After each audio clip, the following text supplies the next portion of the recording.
Hey, welcome to About That Life podcast. We're here, got a good show for you. Got two really good guests, so stay tuned for that. Obviously, if you've been here and you've been watching and you've been subscribing, you know what this show's about. We're going to talk basketball. My host, Mark, over here, he's going to give you some insight as well. We talk about AAU, life in general, culture of basketball. Please check us out. Hit that like and subscribe button. You know, do the HBO special, help a brother out. Appreciate you on that one. And we should have a good show for you.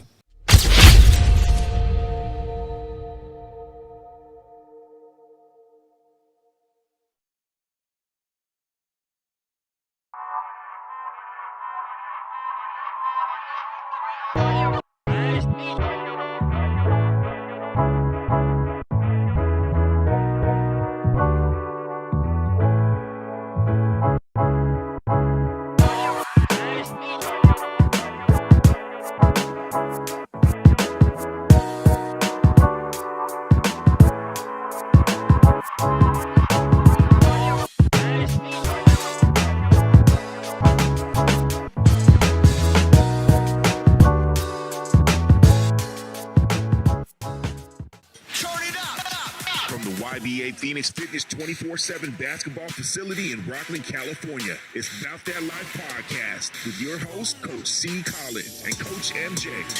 It's 3, 2, 1, let's go. Hey, welcome to About That Life podcast. I'm Coach C.Collins. Coach MJ, GGT. Okay. And we are here to talk a little bit of basketball and everything in between.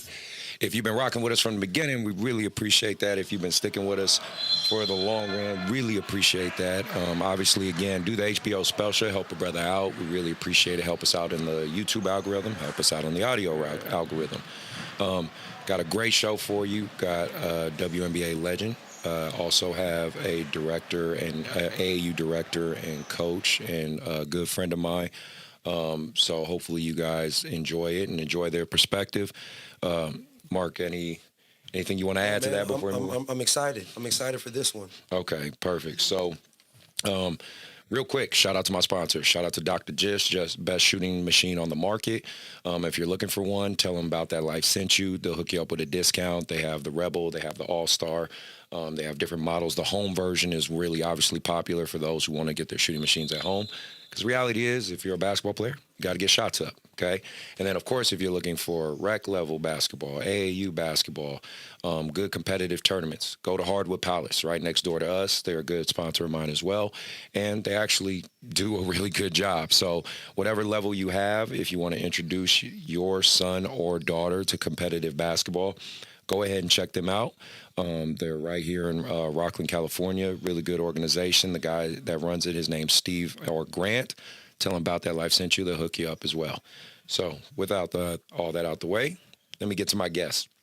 I have two guests here. One I've known a long time. She knew me when I had less gray hair, so that always helps. And the Frank, my AAU colleague and director. We have shared some players, shared some memories, had some good conversation, and they've decided to come on my show and grace us with their presence. So without further ado, let me introduce both of them, right? I'm going to give y'all each your own intro, right? I got Frank from One Vision. Appreciate you, Frank. Thank you. Thanks for having me today. Welcome to the show. Yes, sir. And then I also have WNBA legend and overall just a good person, right? Ruthie Bolton. I almost used your government name because I saw your government name. I was this close to using it. I'll let you use that. Just call her champion. Yeah, exactly. So let's get right to it.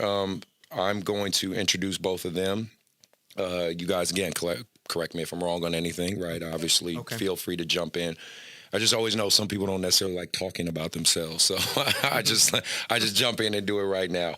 So for Ruthie, for those who are listening or watching, maybe it's your first time checking her out.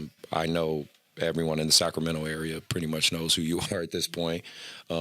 She's a two-time gold medal basketball Olympian. I'm trying to use the correct vernacular here. You got it.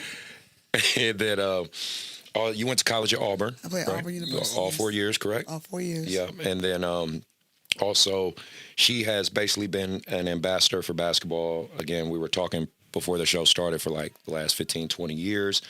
Some of the places you've been, and this is just what I found on the internet, but you've been, let's see, you've been to Australia, you've been to China, you've been to New Guinea, you've been, Papua New Guinea. you know, Papua New Guinea, you've been to Saudi Arabia, Yes. Armenia, Yes. Moldova, right? Yes. Like, Ukraine. yeah, I'm sure I'm missing some.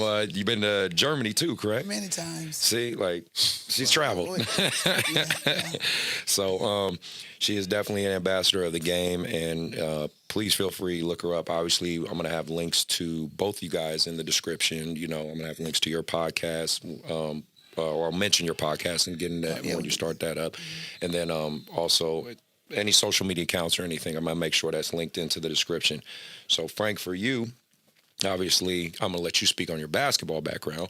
But as far as my relationship with you, you started One Vision AAU program, like 3-4 years ago?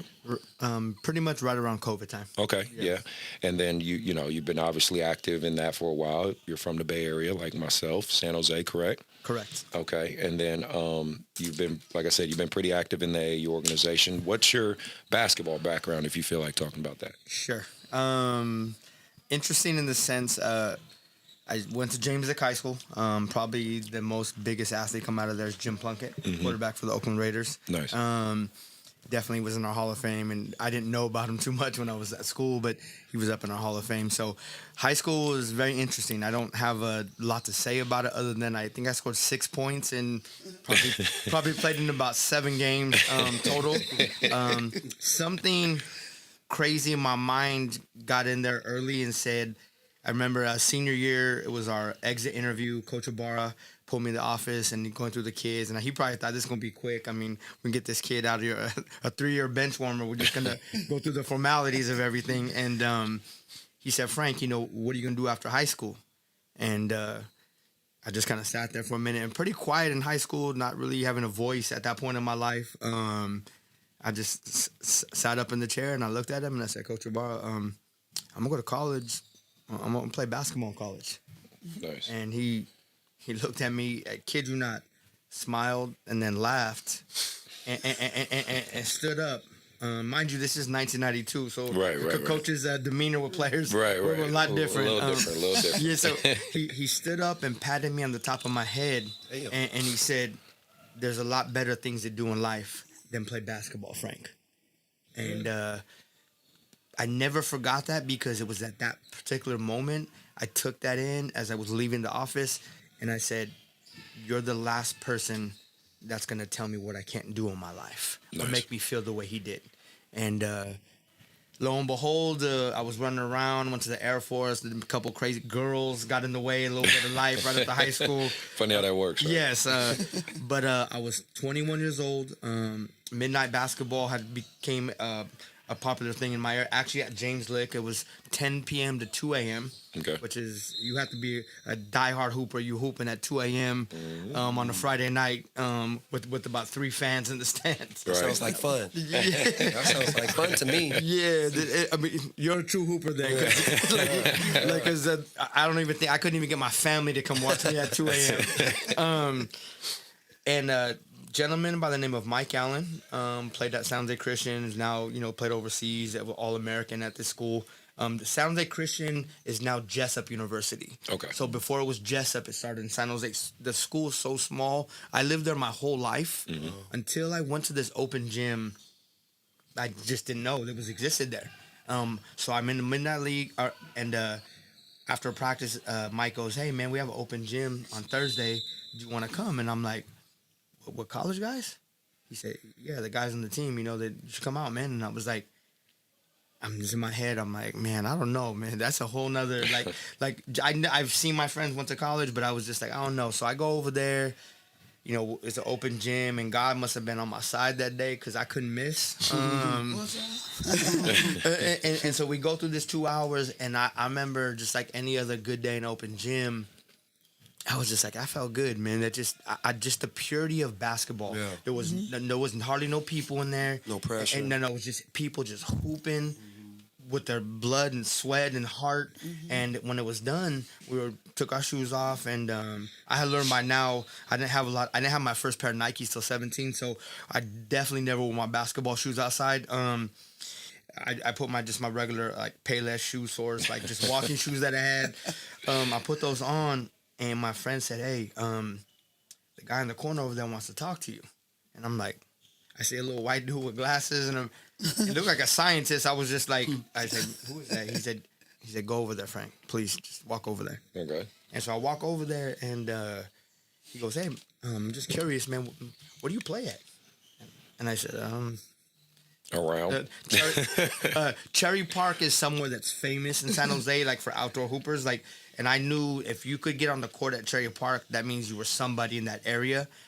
People would travel out of the area to play there, so I was able to get on. And so basically, he just told me, he said, "Hey, you know what? I'm gonna tell you something crazy. Is we had a kid tear his ACL, and what I saw tonight. If you're interested, we might want to be interested in have you come play here." Wow. And I'm like, I literally thought this was a joke, or like my friends put this guy, because this guy, I didn't see him the whole time I was playing.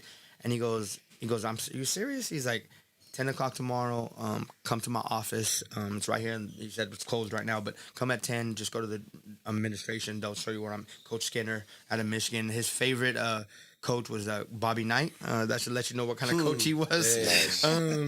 And long story short, I ended up going to San Jose Christian after scoring 6 points in high school and playing in about 7 games in high school. And when I signed my name to accept going there, my hand was shaking. Wow. And I didn't. My mom, unfortunately, at the time had already been heavy in alcohol, and my dad wasn't around. I took my mentor from Midnight League, Wow. Jeffrey Herder. He's no longer with us today. So I remember looking at him. He said, "Is this real, Jeff?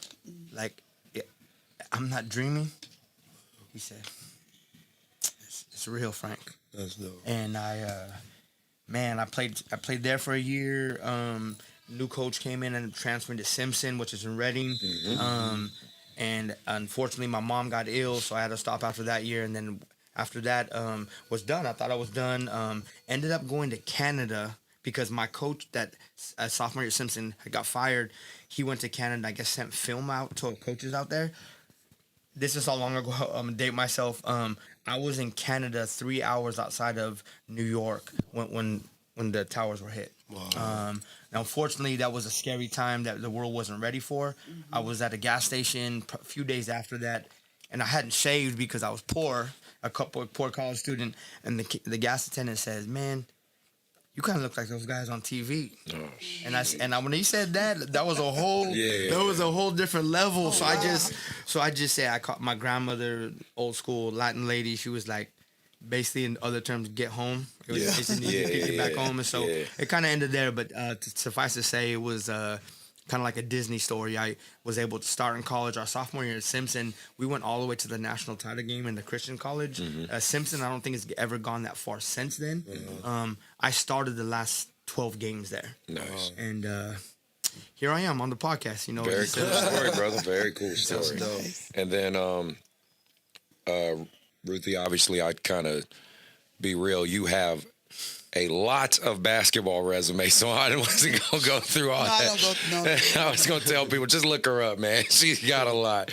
But All I will say about high school is that we went to state, and our basketball team, we were all related except for 2 okay. on our state championship team. Really? Yep. So we would go to so we were all related because my mom's sister had 18, we had 20, so we were.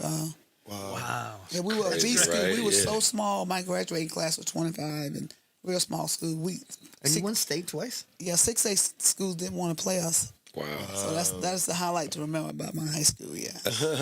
Where originally are you from? McLean. Okay. McLean, Nice. Mississippi. Nice. Well, yeah. Go look her resume up, y'all. It's really good. It's really good. It would take a whole hour just to dissect that one. But no, like I said, I'm glad to have both you guys here. And Thank you. Obviously the premise of the show, we want to, me and Mark talked about this, like I've told you guys before the show, is really just to get information out there for parents, kids. I'm a big believer that, I'm a big believer in tearing down walls, just getting people to sit and talk. You know what I mean? Even if you disagree with something. That's right. Because like in this AAU basketball culture, like we'll get into more in the show, in Sacramento especially, I think it's so divided.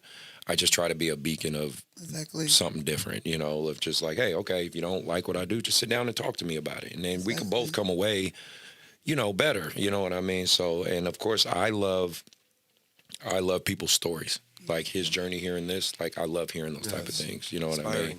That's where like me and him became really good friends because we love that, the stories. You know what I mean? And the underdogs and just all that type of stuff. Because I don't know, it's a reflection of life. Go ahead. I did want to share one thing before I go further, or before we get too deep into this. I just want to thank Jesus Christ because I'm a man of faith, and knowing my whole life, and like you said, we won't talk about every story in my life because we'll be here till about 3 weeks. But I just want to let you know, like, Jesus has continually put good people in my life. Chris, I consider you one of those people. Thank you. Ruthie, you know how I feel about you already.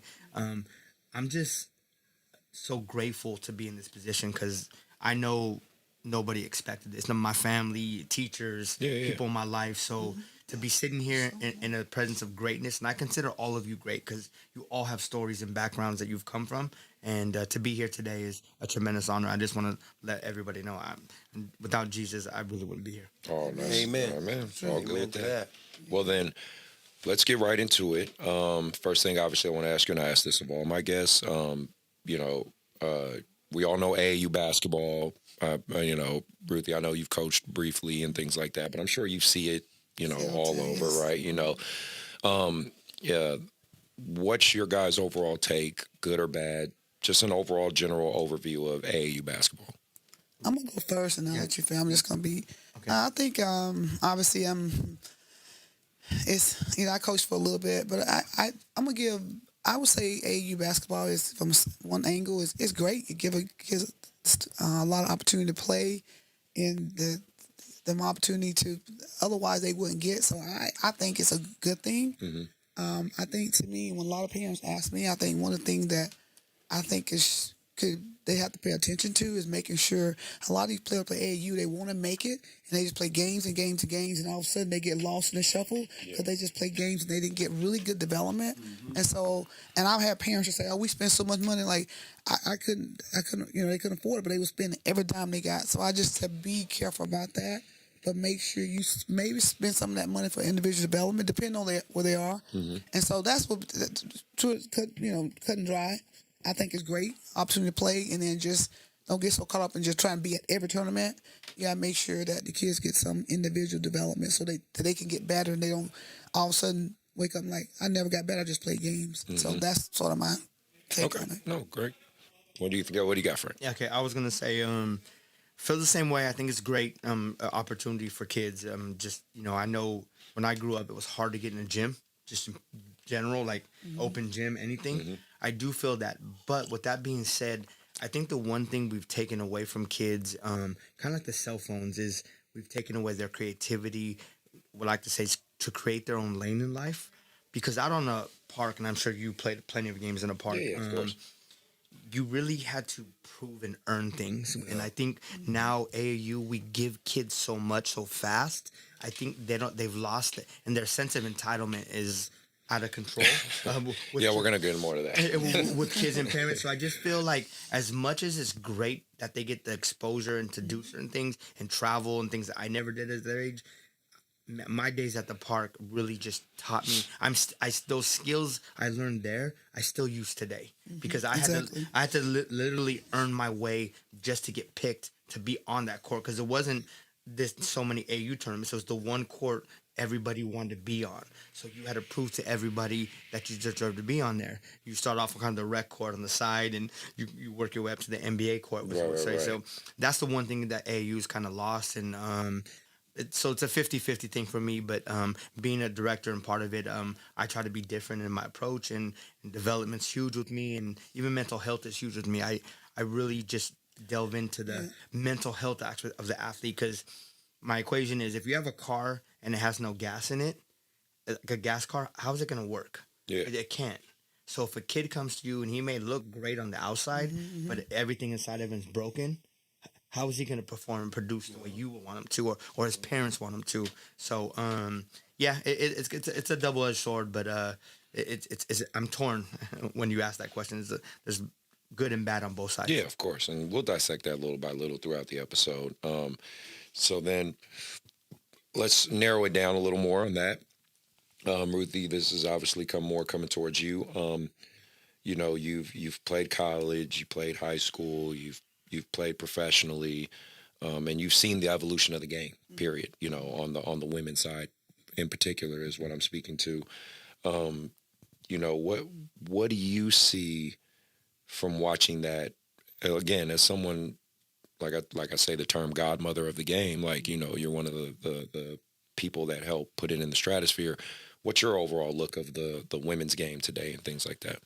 I think the women game has really evolved. I love watching it. I know this, especially this past year. You referencing just all levels, or you all levels, okay. like just your overall like, yeah. because you played it, you've seen it, you've done it at a high level. Just kind of, you know, when you're watching it, you're like, you know, what do you think? That's all. It takes me back and make me still want to get out there and play. Like, man, I want to D her up. So I do. I have a real, I'm very competitive, and so, but I think it's evolved overall. I love watching the young ladies, just even young girls. I'm like, I watch them in class. Man, you only in the 8th grade. I'm like, you are amazing. Like their bodies are growing. So I'm thankful because I got a niece she's a great niece that's 6'3", and just I was talking to her. I was actually in the field in Mississippi.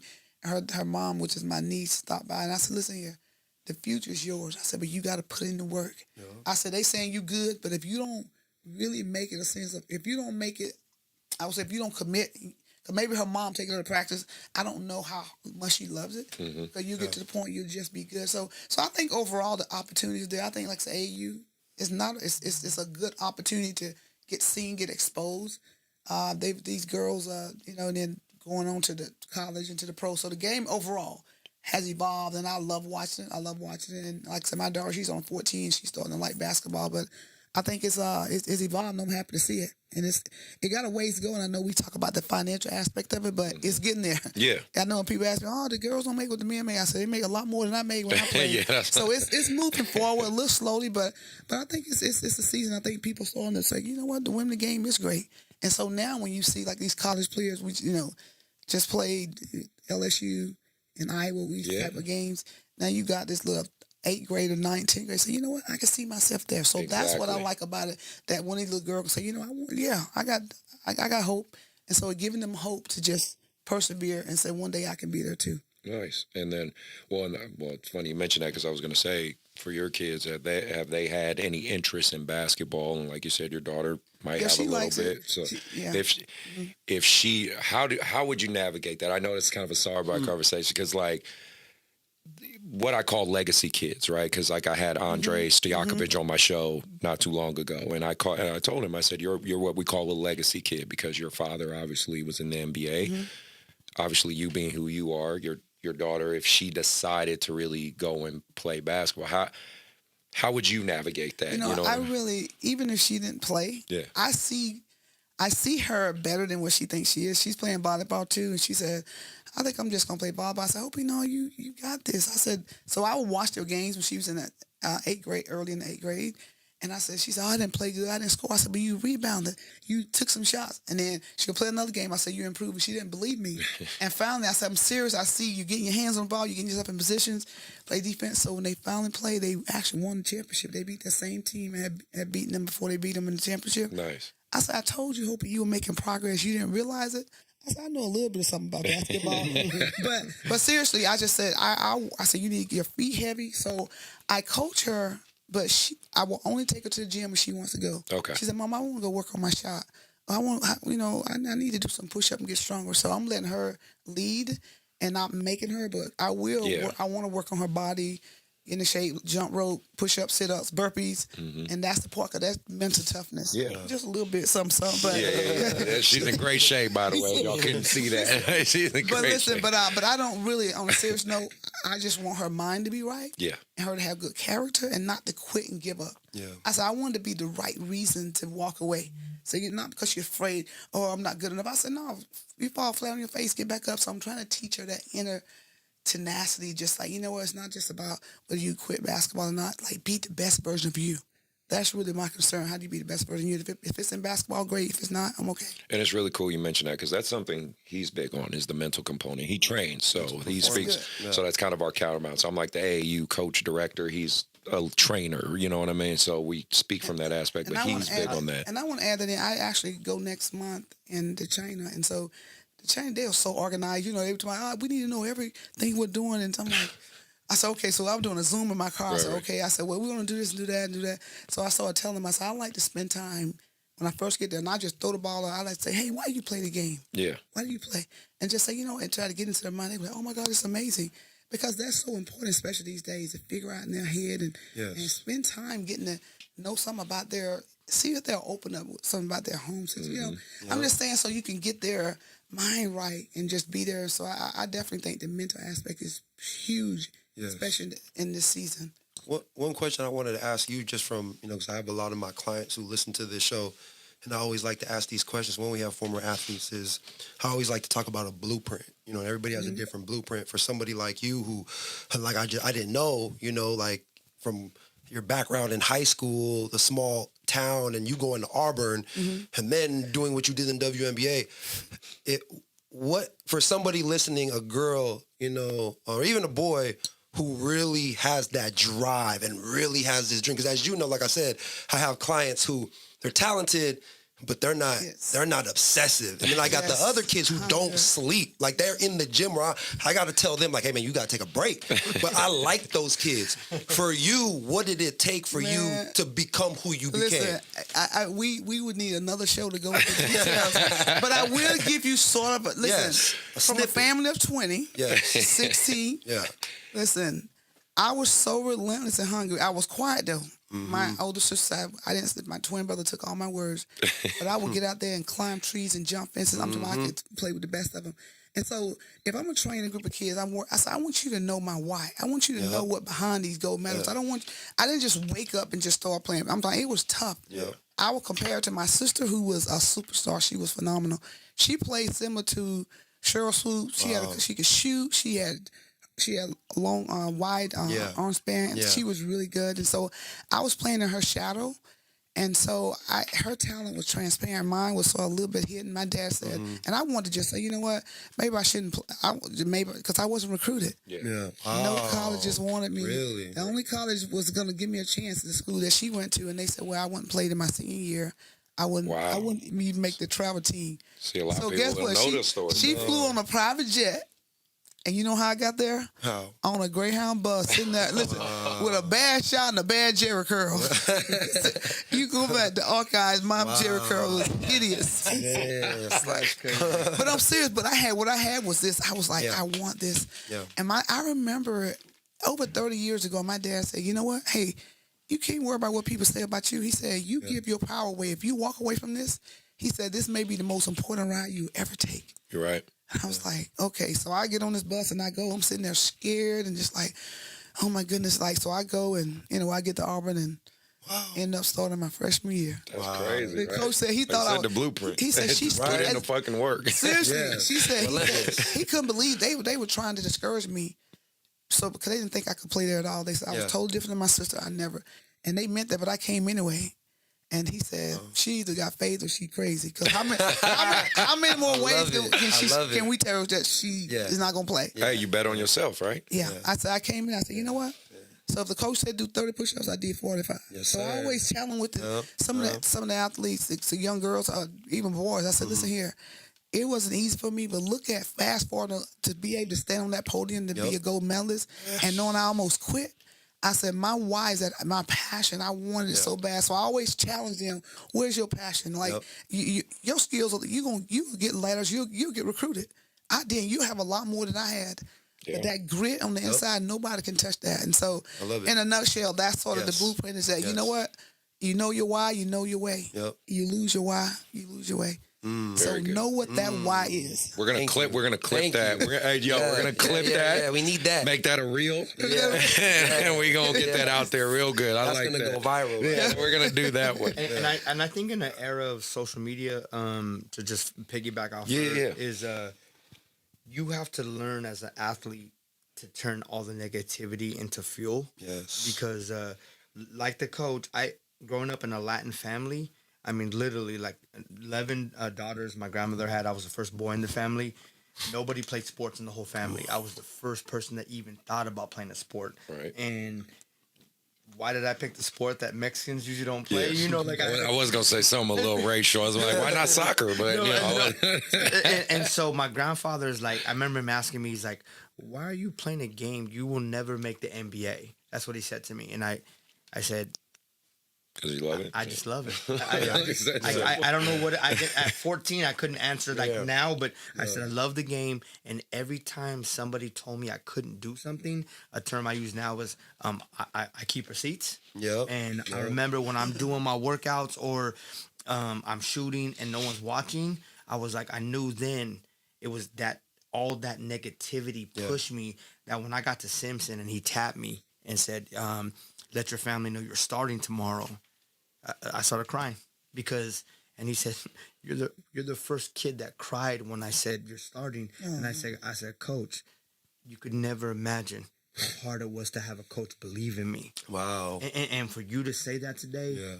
it's Powerful. It is powerful, and those are things I think that today's kids, for whatever reason, because they can't see that, and I couldn't have saw that at James Lick when I wasn't playing or scoring or doing anything, but something was instilled in me, probably through my grandmother. Is just to keep pushing every day, even though there's no guaranteed reward. I just kept pushing and pushing and pushing, and so when I got there, and it was a euphoric feeling that I it's never felt that way ever again. Wow. Oh, well, great answers. So, well then, my next question for you, Ruthie. You know, obviously, again, I keep referring to, and you know, in my way, just trying to give you your flowers. You know, being a godmother to the game for the WNBA. We'll obviously get into your documentary a little bit too, but.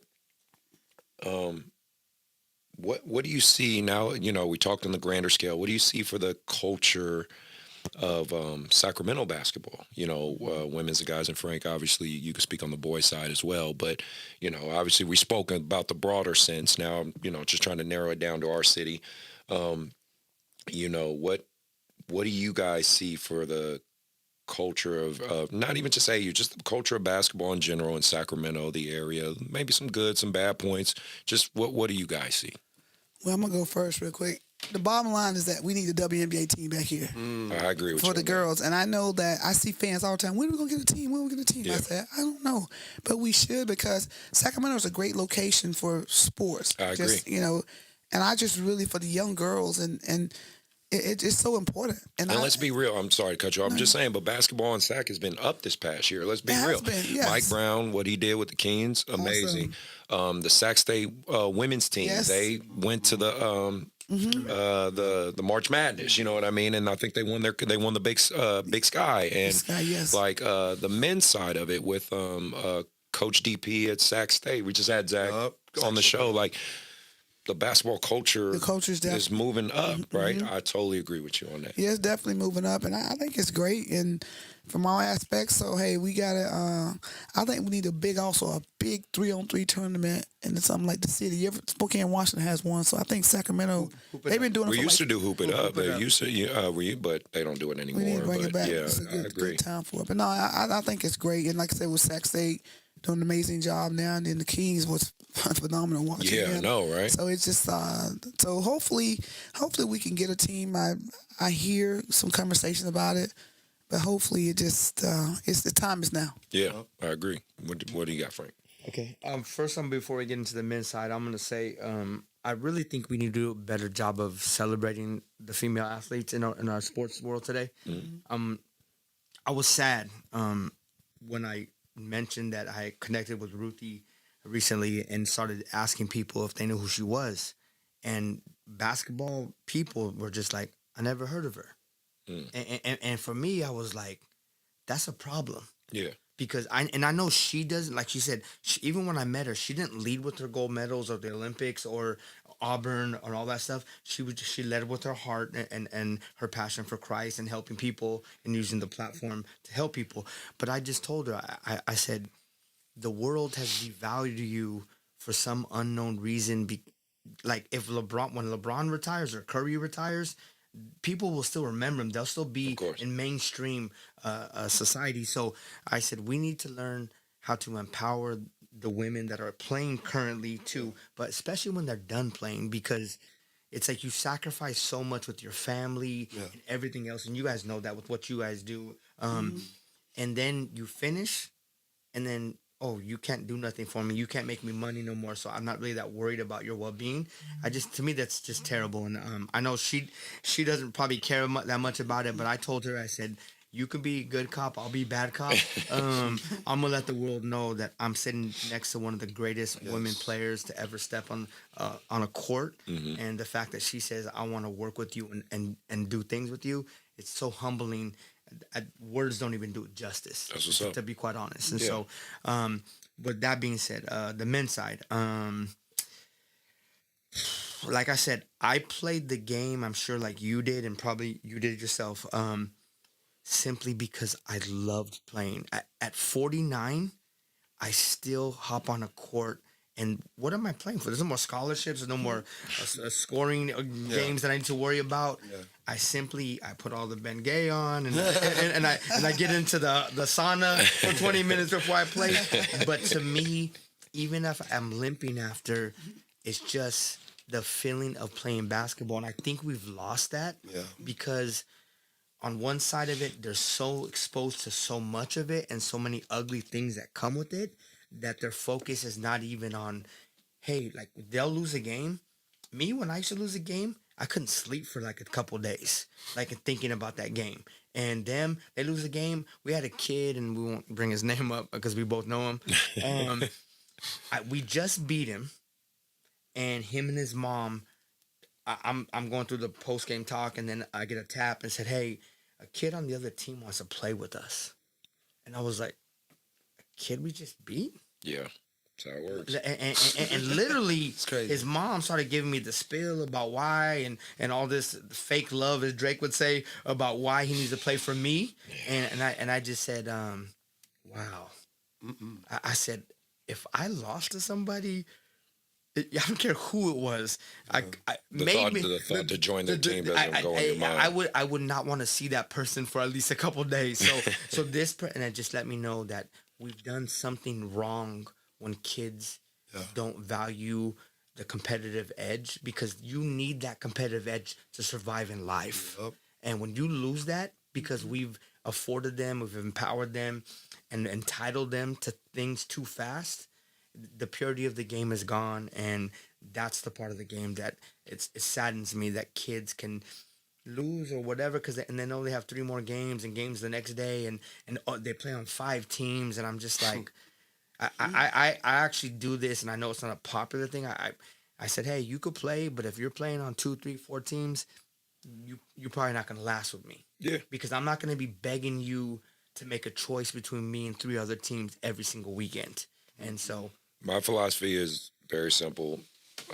Mark's heard me say repeatedly on the show, I think a kid only needs 2 teams. Right. Me personally, just 2. Right.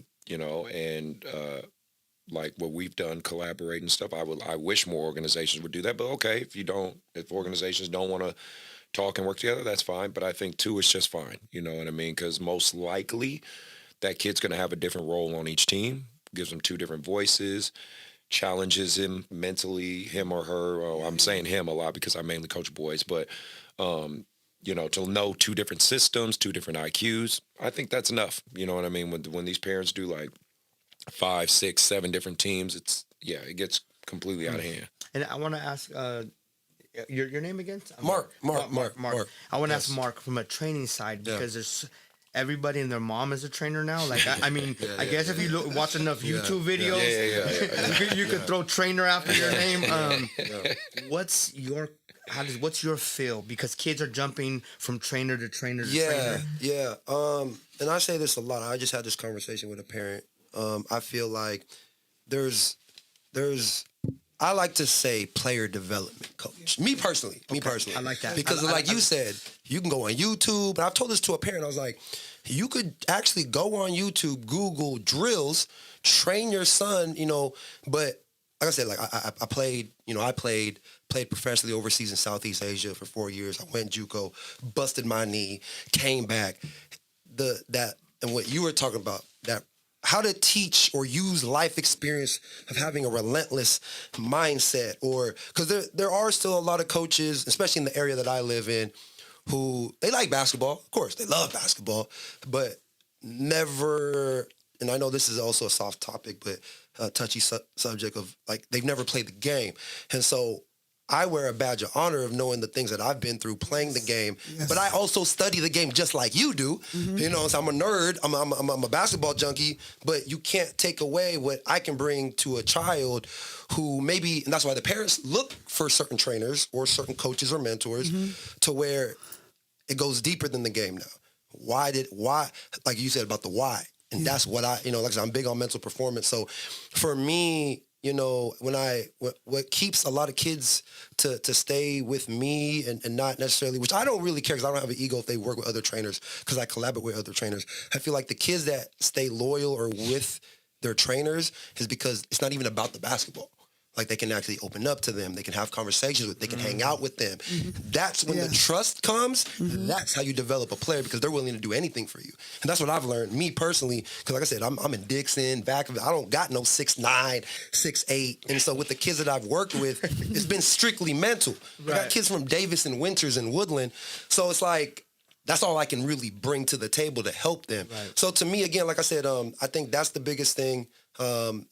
And I feel like that's probably the same thing with an AAU organization. What keeps kids is the coach, the director, the culture. So I don't know. That's me. That's my kind of output. Is if you do it right, then the people who are supposed to be with you are going to stay with you. So. Amen. And you said that one word. You said it. She said it. I guess you might have said it. Relentless. Yeah.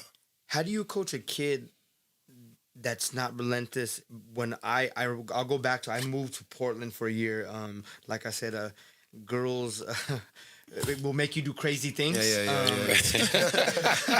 I moved to Portland, Oregon, knew nobody. The crazy thing about it was I was on a post-college. It's hard to find leagues or anything to kind of excite you the way school did. This league was pretty all-star game. They kept stats. Nice. We were on our third year of a back-to-back title run. And I moved right before our championship game. So I moved to Portland. Was driving a Tacoma. It was a pretty good car. It was pretty new. And my coach said, "Hey, the championship game's next week, but you're moving tomorrow." And I said, "I don't know. We're not going to see you, right?" And I said, "I don't know, Coach. I got to think about that." Because I was moving by myself. Money was kind of funny. You just moved into a new city. I don't know. I'm embarrassed to say, it's 12 hours from Portland to the Bay Area. I drove there for a championship game. We won, thank God. Back to back. Had a little celebration. I slept on my friend's couch and then drove back the next day. I hadn't started work yet, so it was okay to miss a Monday. But it was just, the whole way home, I felt like Rocky. Like I was just like, but anybody else is like, "You're crazy, man." Like, and for me, those were my brothers, and we had experienced something so organic, and they said, "Frank," they said, "We need you, man. This is you're a part of this." And I did. You gotta be crazy. I did what crazy. Good crazy. You gotta be good crazy. Like you gotta understand, to be the basketball fanatics, we always talking about this. The last episode with Zach, like Kevin Garnett said it on his show. You have to have a screw loose. You know what I mean? To do what we do. You know what I'm saying? Like, come back from 2 knee injuries and still want to play basketball. Like you said, everything you persevered through. As a matter of fact, speaking of knee injury, we got that grit. As I I was 33 and I tore my ACL, so I was 34 trying to come back, and I was contemplating maybe should retire. I had a gold medal, I had a world championship, so I was like, okay, I've done pretty good. And listen, I messed around, read in the paper. I ain't gonna say what paper it was. It said, "Well, I hope Ruthie Bolton not planning on coming back. She too old and rusty." Oh, damn. I know that. I know you was like, okay, yeah. FU or something to me. I'm like, okay, Yes, all right. sir. I'm like, and that, listen, I worked my butt off. I was sneaking, going to swim lessons. I was doing different things, and my trainer said, he said, "You got a lot of sweat." And I told him what I was doing. He said, "You can't come back overnight. You got to slow down, slow down." So I'm getting back on the court. Sure enough, I did. I got back, made the All-Star team again, made the Olympic team. That just fueled me. Right. But how dare you get on the other side of my dream and say you can't come here? Right. No. So that kind of things motivate me and push me when you got to. So I think that's what, as you all with AU, with these young athletes, finding something within them, like using obviously basketball. Say if they end up not playing basketball 5 years down the road, but giving them something like to fight for, to giving them design, giving them purpose. Say, you know what, this may become bigger than you, but giving your all, not having talent and going through the motions, just wasting. You know what I'm saying? Like wasting time. But I think to me, it's just to find that athlete and make this an experience for them. Yeah. And you look back and say, I had a great experience. Maybe you didn't win all your games. Maybe you did, but make this an experience. But teaching that or trying to share stories, y'all stories about resilience and grit. And so that's why, to me, I felt like I owed it to the next generation to share my story. I wrote a book, The Ride of a Lifetime, talking about that bus. Get on that bus, because I could have easily walked away. Yeah. And look what I would have missed out on in basketball, because it didn't look good for me. Like I said, bad shot, bad Jerry curl, just nothing. Like the coach looked at me and didn't see anything special, but my dad saw something within me and reminded me, said, "You got this." I remember getting on that bus, like he said, "You got this." And I'm thinking my dad is just encouraging me, because that's what dads do. But he said, "You got this." So anyway, that's my why. That's what I do, and for you all spend time with these athletes, just to continue to share your story with them and remind them so that it can be an experience for them. So that's great. Well then, that circle, like we've kind of pretty much touched on it, but if you want to, I wanted to speak on it. Well, if you guys want anybody jump in and let's speak on this more. I don't think kids nowadays realize how hard it is to become a college athlete at any level. You know what I mean? I don't think. And we talked about this on the last episode with Zach, but I think it's relevant to even speak about it again now. Obviously, like your story, people have heard our stories because this is episode 49 now, so we've done this quite a while. I'm 49. I know. Yeah, go ahead. But I'm just saying, like, let's be like, how hard is it to become a high level athlete? Like, you can speak on your journey. Listen, and I think to me, the coaches and people got to be honest with them. Say, you know what, don't pipe. It's like, you got to be, I think the players, the young kids need to watch more video. I was behind in shooting. I was behind in everything. And I didn't listen, I was out of college still when I got with the national team.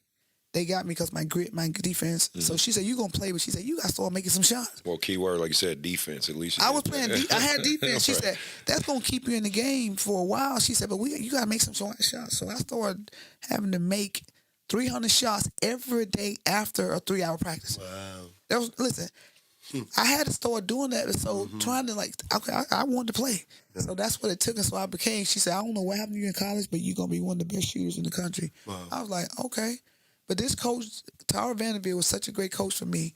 If she had told me I could fly, I would have believed it. Because she showed me a blueprint. She showed me. She said, "If you trust me, if you follow my lead, you'll get there." I remember we have a week break. We had to run 400s, 200s, 100s. I don't know why. It's like I could not cheat. Like I believe she watching me. She gonna tell I didn't do it. We had to write it down and put our time.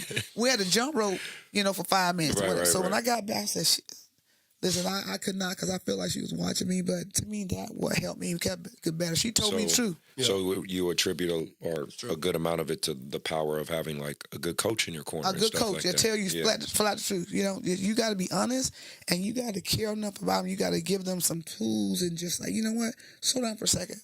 Let's watch. And I watched tape a lot too. At one point I watched a lot of tape. And I said, no one don't miss my shot. I'm leaning to the left. No one of them You know, follow. Mark's big on that too with his. I players, love yeah. watching because you know if you Details. watch, Yeah. if you watch for like 2 or 3 minutes and see through the eyes of the camera, it to me it kills a multitude of sin in the Tape game. don't lie. Tape don't lie. Seriously, it don't like. I'm like, I could have sworn I got back on defense. I don't know what happened. I'm like, I thought I boxed And her you out. see, and you're like, I was oh, damn. I was nowhere near. Yup. So now I'm starting to correct myself as I'm watching. And I started to correct myself getting ready for that next game. And I always got better when I watched. So I think to me more that just, and I know it get to be where you're doing so much games, but I think as you know, like I said, development, Yes. and I would encourage that. And I know when I train kids on the side, I say, you know what, give me a tape, let me watch you.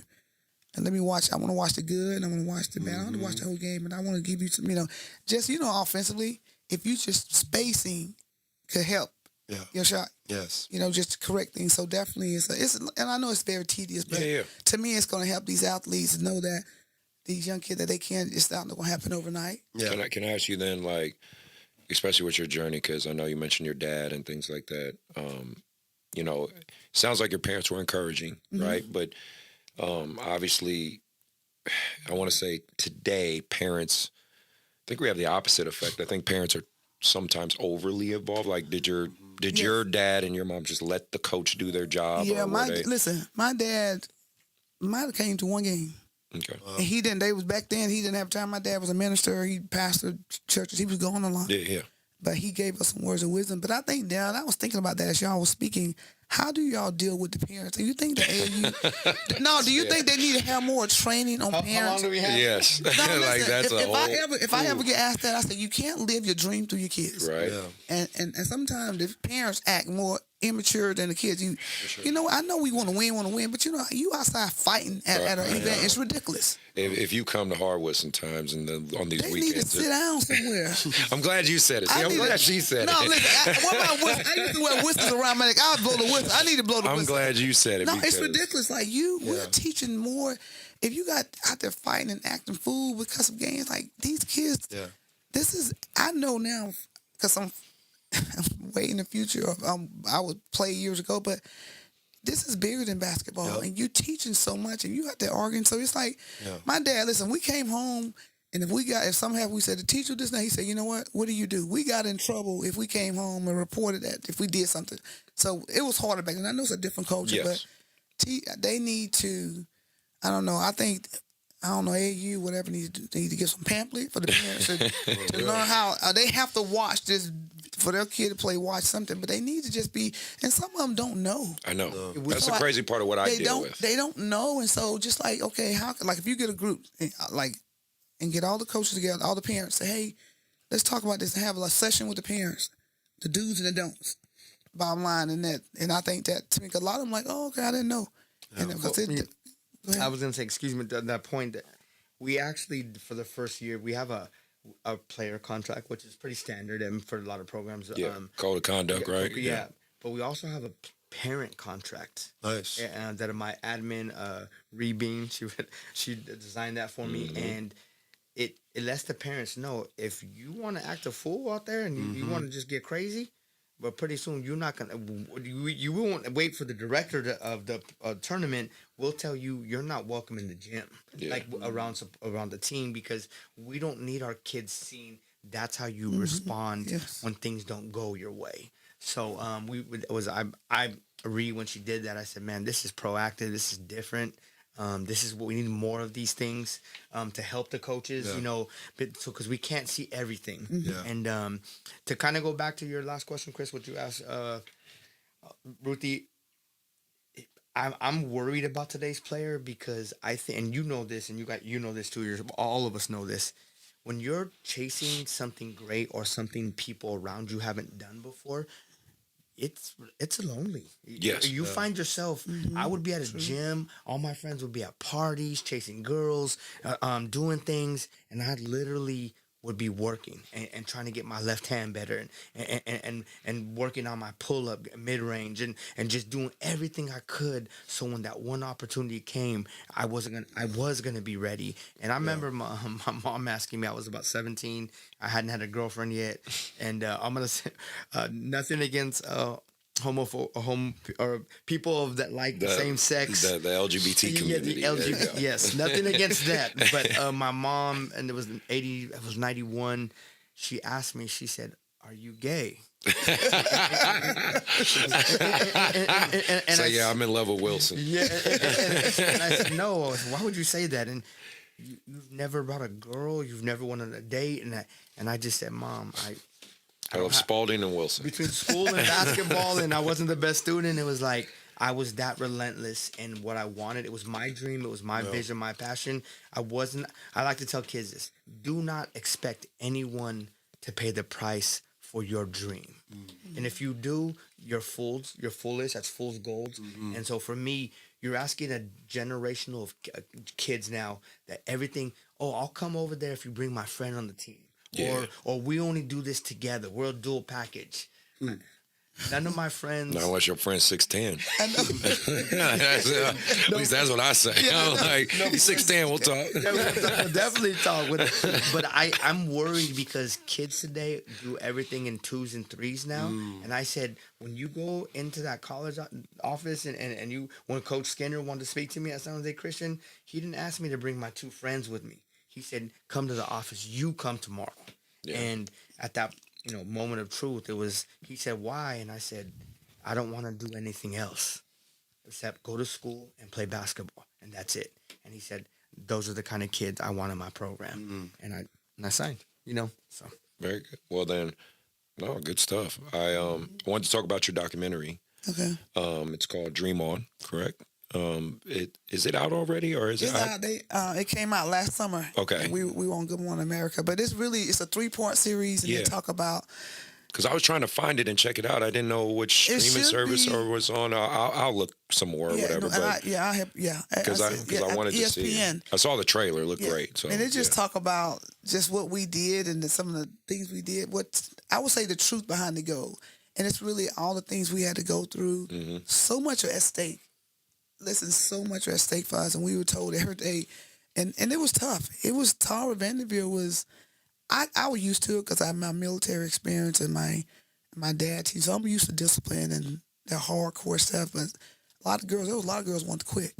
A lot of girls, if you haven't seen it, no, you saw it? No, I did. I saw the trailer, but I didn't get to. I was trying to see it before you came on the show. Teresa Edwards, 5-time Olympian, her and Tara almost had fist fights. I'm talking about it was crazy. Wow. She literally said, this lady's crazy. See, and it's the behind the scenes stuff people don't see. Yeah, and Rebecca, they was, Tara said, I don't care, because we had like the little tour. She said, I don't care, Rebecca, if I don't think she can play that game, she's not playing. I don't care what she's done. Tara she didn't care. Okay. She was like, she had this, very vague, she was just who she was. And so we went through a lot.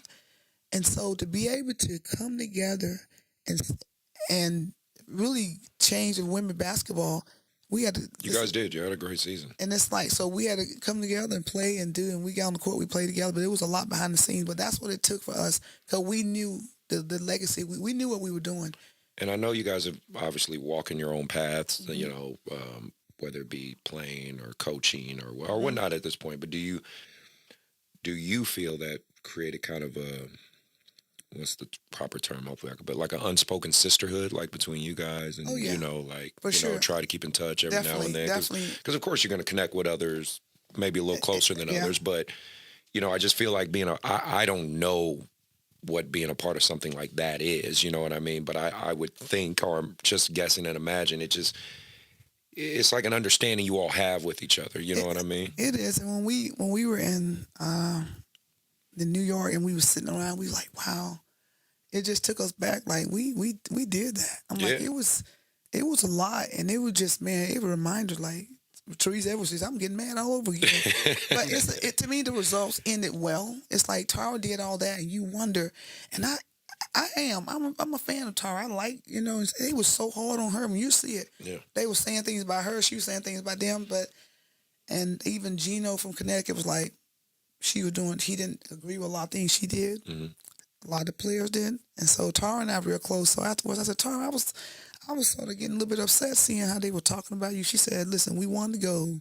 She said, Can't argue the result. I don't see nobody giving it back. I said, yeah. So anyway, so all the stuff you'll see it, but the outcome was good because the women now they're benefiting from it.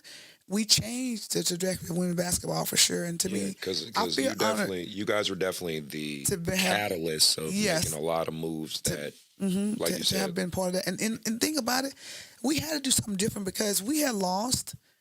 It was nice. We had lost in '94 in the World Championship to Brazil. '92 lost in the Olympics. Because now the world was catching up with us. You're right. So Tara said we got to do something different. We got to. That's why. Listen, we was in a circle around at the. We said this is the official day of the Olympic team. We had trained together for like 3 or 4 months, and now this is the Olympic team. She named why everybody made the team. Now check this out. She said Lisa Leslie, your scoring ability, your size, Katrina McClain rebounding, Nikki McCray, your defense, Katie shooting, Dawn Staley, your leadership. And I was the last person she got to. And I'm thinking, man, what's she going to say about me? I'm like, she said, I just told the committee that I would not leave the country without Ruthie, and I can trust her in my foxhole. I'm like, she said I can trust her. I'm like, that was huge. But it's like we stood there and she said, listen, this is my team. After we're done, you ain't got to call me. You ain't got to write. I don't need nothing. Cutthroat. I like it. She said, I ain't trying to be your friend. Right. It's my way or the highway. Yeah. I don't care how many medals you got. Like, seriously, And it's funny just mentioning that. Yeah. I tell my kids the same damn thing when I coach them. I say, your parents ain't paying me to be your friend. They're here. They're paying me to do a job. That's just right. to make you a better basketball player. I said, if we become friends along the way, great. I don't dislike you, but I don't have to like you. That's right. And you don't have to like me, but I can make you a better basketball That's player. right. So that's great. And that's what Tara did because we had to create a sense of urgency because we just being good wasn't good enough because we had lost the last two, tournaments. And that's crazy because knowing the history of the game, 92 was the dream team with Bird and Michael and Magic. Yeah. And so to have that kind of hovering over you guys as you lost. I didn't play in '92. That's why we lost. I went to the tryout. No, listen. I went to the tryout. Listen, I played. I felt like I had a great trial, and the coach told me, I can't think of her name. She said, "You know what this means?" I said, "Yep." She don't matter anyway. So no. I was the last cut. She said you should have made this team, but it was about positioning. They wanted a point guard. I wasn't. But at the end of the day, Therese, it's like a player like me, a strappy player like I was just like, man. So anyway, but that's I think the reason they lost seriously because they didn't have a player that didn't care about her role. The team was great. You're a glue player. Like, listen, whatever you need me to do, coach, send me, I'll go. And so they didn't have, so the 92 they lost in 94, but it was time for a change. So when you think about it, I think Tari was right on time what she did because we didn't want to leave. She said, I'd rather say we overworked than look back and say, man, we should have worked a little bit harder. Because the world was watching and they was waiting on us to mess up. Of course. They was waiting on us to say, we don't need a women team in the league. No, we don't need a women team in the country, in the USA. So I'm glad Tara was that focused and that committed because she was like, hey, it's my responsibility to get us ready. And that's what she did. That's great. That's awesome. Oh, that's a great story. I'm glad. Thank you. So Thank now you for we're sharing. giving every Thank you. young girl permission to dream on. Nice. Dream sir. on. I love Dream it. on. So, Frank, I wanted to talk about from your side of it as an AAU director and coach. What do you think of the social media side of basketball? Me and Mark talk about it constantly on this show, and Mark is actually kind of making a living off the media side, which is great because he has his own media company and he's great with camera work and stuff. He's done stuff for me and things like that. So I do think it's not inherently a bad thing, but like you said, it can be overly abused where kids are now more concerned with the mixtape rather than the game itself, right? So, I do think it's a balancing. So I'm just, your side of it. What do you think? It's funny. You said with the mixtapes, these exposure events, right? Kids, I want to play in the exposure events and the media that's going to be there and Simply and all these people. All this life. All these people. Over time. You get on one of those and your whole life can change. I understand it. But then we have to ask ourselves, is it the exposure but what if you get exposed? Because it's one of the two is going to happen. Yeah. You know, and whether we wanted to or not, even programs, if you put yourself in a position, but I like to just, because now I'm kind of like what you had said earlier, and I tell parents, and if you look at my new website I launched a couple weeks ago, and in the story it says, if you're looking for a coach who's only concerned about winning and losing, I'm the wrong guy for you. And someone could say, well, coach, no, we're trying to win, right? I'm trying to help them win in life. Yeah.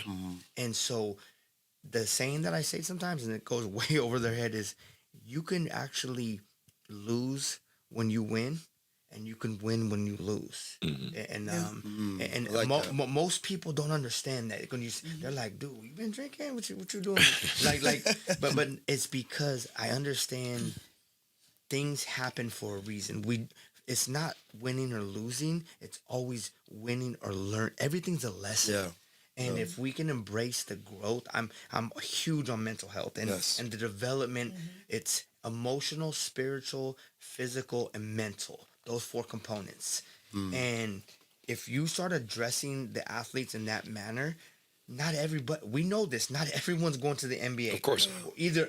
Not everyone's going. Not to everybody college. playing college. No, I mean, no, it's just not happening. It's okay. I'll tell the parents, when you come from me, I'll tell you this one thing: your kid will start taking steps to become the best version of themselves. Yes. Hopefully, they'll find their purpose in life earlier than I did. Yeah.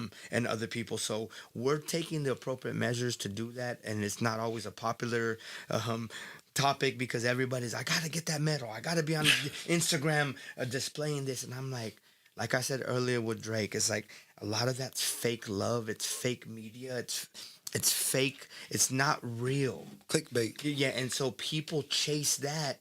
Then they wonder why I'm in a 24-hour fitness on my free time, and I see a 19-year-old kid in there who shouldn't be in there with me because I'm 49, and he's in there talking about, I got you, coach. And I said, you should not be in the same gym I'm in right now, other than doing some leg exercises, you know. And he's on fire.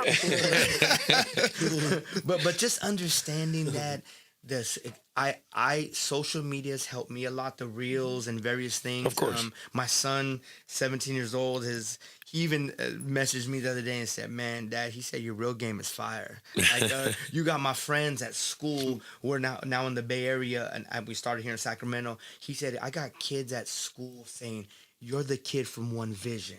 They don't even know his name. Yeah. And they just know the social media side of him. And he's like, Dad, he's like, people know about us. Well, this free marketing era we live in is great. I mean, again, it's what inspired me to create this and have these long form conversations because, you know, mainstream media, they got to chop stuff, edit stuff, all this. Like, I'm a firm believer that media, social media in itself has made the world so much smaller. Yeah. You know what I mean? And and it's great, you know, but it obviously, with anything, it can have a dark side or a negative side. And I just, with kids and parents trying to navigate it, you know, it's a balancing act. So I just think having these conversations, having Yes, these it's good. things out there is good. So, you know, they hear it from somebody, right? You know what I mean? And I wanted to finish with this.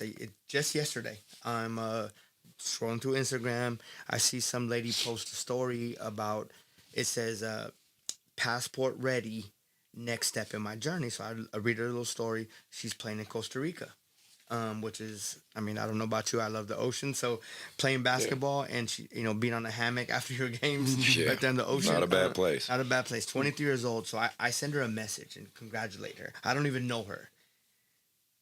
I did a reel for her because we spoke for 30 minutes. She told me she started off at UCLA. She's from San Diego area. She tore her Achilles. Ended up at a JC. Now, this is the hard part, that when she said it, she kind of choked up. She said, I was on my way back to D1, but the counselor didn't give me, because I guess that she said, and I didn't know this, when you're a 4.24, you have to have a certain, it was a certain course you have to take to go back to the D1 level. So she was D1 ineligible because of something her counselor didn't do at the JC. Hey. Holy Names. She had to go to Holy Names. I know the school Yeah, because yeah, it was no, for the Bear. yeah. So she ended up at Holy Names, graduated from there, and through all that, she's now in Costa Rica, and we talked and we forged a new friendship. And when she gets back to San Diego, she wants to come to Google and hang out and talk. And she said, "Hey, Splash for her, man. Good no, job. and her name's Sammy. I'll give her a shout out. Like I told her, I said, these are the stories kids need to hear. Inspiring. Because they think, they see you at Costa Rica and they think, oh man, she must have an easy life.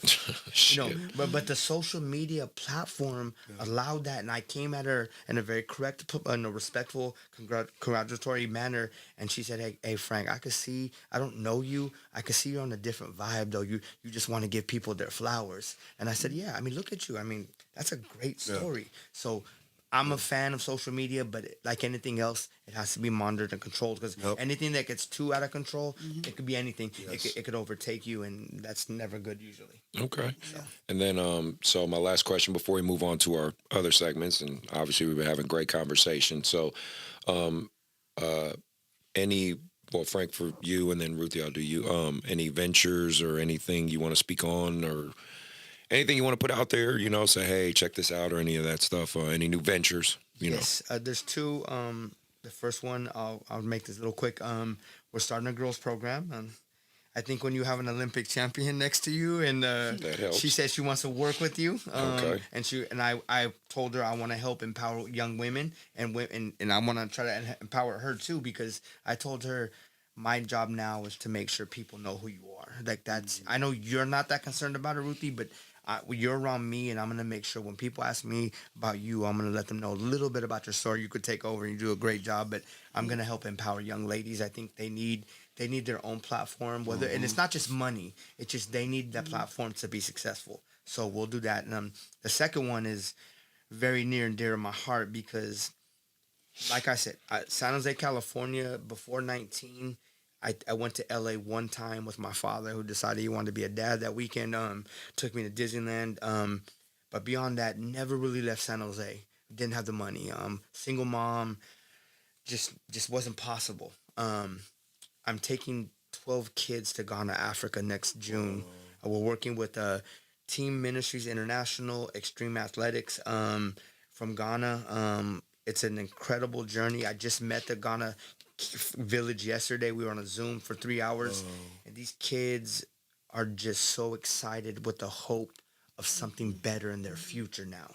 And that also leads me, that could be another whole subject that I don't want to take up the whole time, but that's just a kind of a nugget. But that leads me to a question that I have, because what me and Kareen Beecham, that's who I'm working with the Team Ministries International, we said we would love to have the first world AAU tournament, even if it's only 4 teams, because we have ideas of like I'm supposed to go to the Philippines in a couple of years, and Mexico, and a couple of different things that I got in the works already. But we said, what if we did a world AAU tournament? They have a couple teams, Ghana, and I can't remember the other town. She had said that they'll come. So she said, can we get another team to come from the U.S.? And obviously Ghana is not a place you're just like, hey, bro, you busy next week? We're heading to Ghana. But I'm going to present this challenge, Chris, and a token to you, because since I've met you, you've been nothing but gracious to me, and you didn't know me at first. And some of the things that you've been through in your own walk, it's easy. Could have said like, nah, bro, I'm good. I don't know you. We just don't vibe like that at that point. Yeah. So, but I'm going to tell you right now, we're looking for one more team. And we're going to talk deeper, because this is a big... Or you giving me a challenge right now. Okay. I like those. I would love for you to become as my brother on this trip and bring a team from YBA or any... It could be kids from Oakland. I don't care. Yeah. 12 kids. I want us to take that trip together.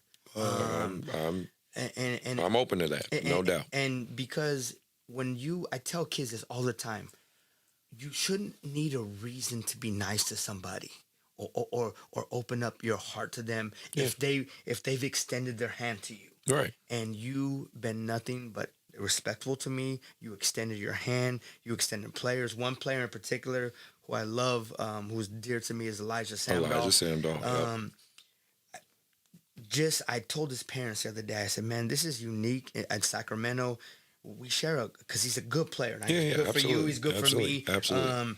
But there's never been, like someone said, like, "Hey, what about Chris?" And I said, "That's my guy, man. He's cool." Like, he let me borrow some Elijah, and we work together because me and Chris both realize it's for the betterment of Elijah, not the betterment of Chris or me. And that being said, I want to invite you, and we have a lot to discuss. No doubt. But we have till next June. I want you to accompany me to Ghana, Africa next year, and bring the team. Make sure your passport not I know. It is actually. Shit, I do need to go. I do need to check. It actually is. We'll go deeper. No warrants. Yeah. No, I'm good there. I checked. But no, Chris, I'm serious, and I know you weren't expecting this, and I was thinking about this the other day. I said, because she goes, "We need another team, Frank," and I said, "You know what? I know somebody just as crazy as me." And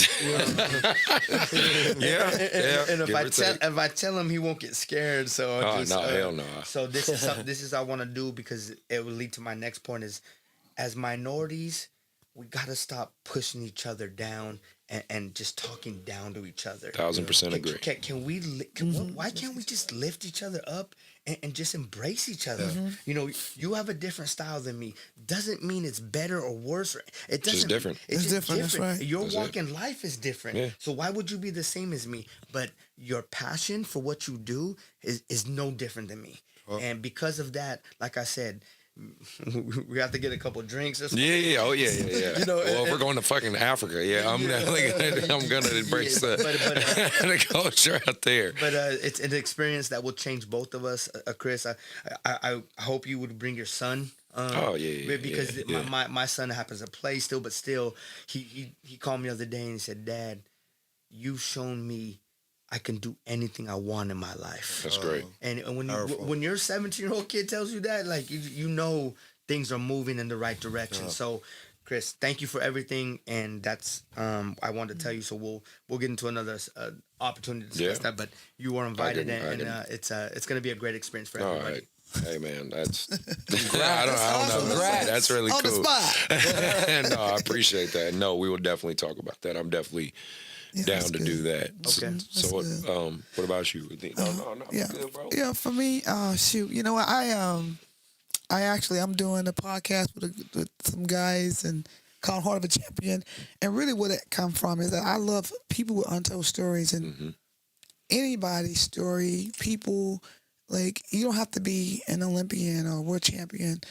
Everybody has a story, to be honest. Everybody walking this earth could write a book. Yes. But we want to help find people's story that's going to move people to a place.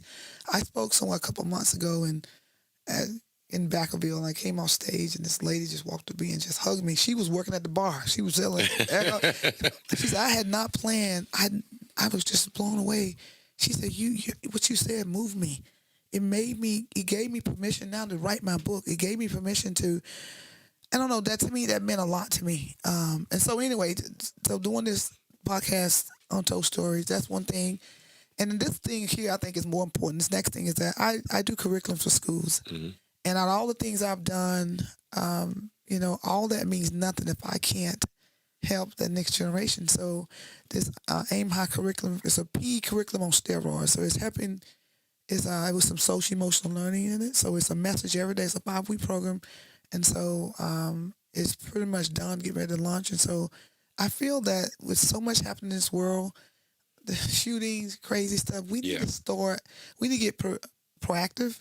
I usually have my whistle full court press. Yeah. We can't sit back in the zone. We're going to sit back in the zone, wait till they miss and get the ball. No, we got to be intentional I like that. in this new generation. So it's a basic movement PE with some social emotional learning.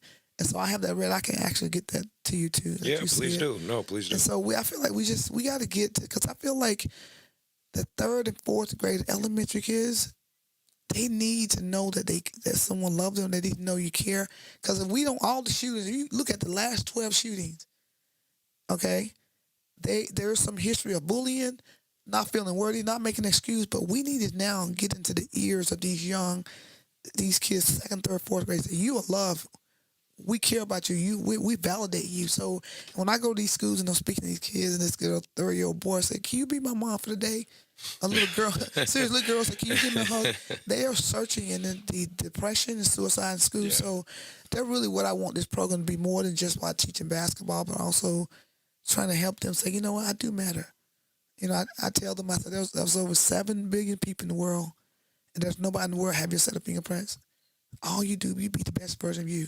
And so that's sort of the thing that I really hope to take off, not just in California, but all across the world. No, that's great. Because I think we all agree, we all share a passion for youth in this room, Yes, right? yes. Because we all, that's basketball's the vehicle, but our Yes. tying, our core passion is with helping the youth. And I've said this on the show. My big reason of why I love or I'm trying to, I guess, to a degree, empower the youth, not only just the basketball, and I'm a competitor and I just freaking love basketball, but I got kids, and That's right. my kids are growing up in this world, and it's easy to sit back and say, oh, this should be different, this should be different, this should be different. It's different to be proactive and try to Yes. invoke that change. You know what I mean? Basketball is just the vehicle in which I do it, right? And I think what you're doing is that's what incredible. my daughter, she said, "Mom, you know how you always say to the world, you might be one person, Yeah. but to one person, you might be the world."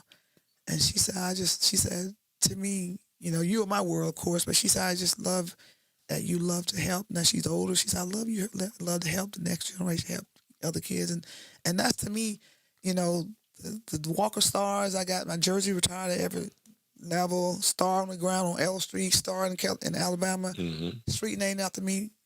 None of that stuff mean nothing if I can't inspire some young 3rd, 4th grade, 5th grade, and make them say, you know what, I feel better about myself. Or you've given me some tools. So really, that's where my heart and soul is to really be able to move them and just to get back, and because they are our future. You're right. And now that I have an 11-year-old and a 14-year-old, I want them to know that, you know what, this world is big, you know what, but you can look at them. I want you to look in the mirror and say, you know what, I like who I see. I embrace all my imperfections, all the things that I'm okay. It's okay to not be okay. I don't have to be perfect. I'm not trying to be like anybody. Don't try to be like me. I said, you be the best version of you. And that's really what this program trying to portray, how to be the best version of themselves through learning basic basketball stuff, but also, I learned about, who they are. Yeah. Because when you don't know who you are, when you lose hope, it's a wrap. You're right. Yes, It's trying to instill some type of hope and just trying to stimulate something in them. Say, you know what? Yeah, I am somebody. And with that being said, I'm gonna be transparent about something. My son Elias is 17 now, and we moved here when he was a 6th grader. He really, this year, his senior year, will be his first full basketball season. Due to COVID and various obstacles, he broke his wrist in his freshman year. He was struggling really bad with his mental health, and something that just resonated me. When I asked him, I when he was struggling, I said, Elias, I said, do you love yourself? And he looked at me and just started crying. And mind you, he's 17 now, so he doesn't cry on a regular basis. And he looked at me after and said, I don't want to disappoint you, Dad. And I hugged him, and we had some words, and he, thank God he's doing better. But what it taught me was, because I listened to some podcasts after this, when he was going through it, he said we have to stop asking general questions, because teenagers don't talk a lot. If you just ask them like, hey, how was school today? I was fine. So you have to ask them a question like, what did you do in school today that really excited you? Because then they're going to have to act, like, you can't just say it was okay. You have to try to get them to discuss something that meant something to them. Then they go, well, Dad, we were talking about space and how the stars, when they line up, and his eyes lit up. And I learned, like I said, even as busy as I am, I'm always going to make time to have that communication with him, because we have all the tools, right? FaceTime and WhatsApp and all these different tools. He knows. He goes, I go, I'm always going to be here, EJ. Like, no matter, I don't care where I'm at, what podcast it is, you're my why. You've been my why for 17 and a half years. that only thing that changes is the calendar, and our conversations get deeper, and you start asking for more money now. Yeah, yeah, definitely on that one. So No, that's very cool, man. Well, I want to let's get to our hot takes.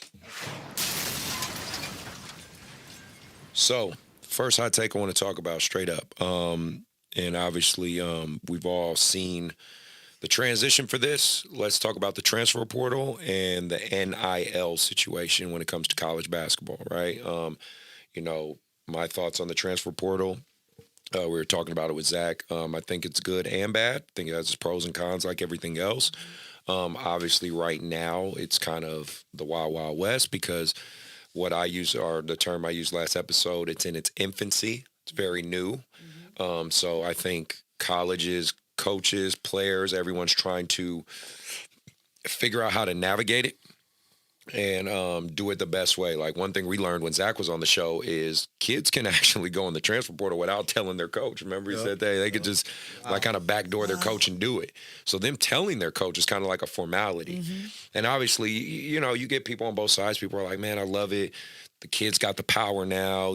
They have decision-making power. Then you got coaches that feel like, well, I'm invested in you and you're betraying me. There's no loyalty, blah, blah, blah. But again, the counter argument from the player is, well, you can leave and get a new job and go anytime. So there is valid points on both sides. I just try to talk about it. You know what I'm saying? So do you guys have any thoughts on that transfer portal or whatnot? Well, real quick, my quick version. I actually, to me, as they were talking about this 3 or 4 years ago, I knew there was going to be some hiccups. There were going to be some issues. But I am glad that it's happening because the athletes need to be compensated. But I knew it was going to get out of hand a little bit.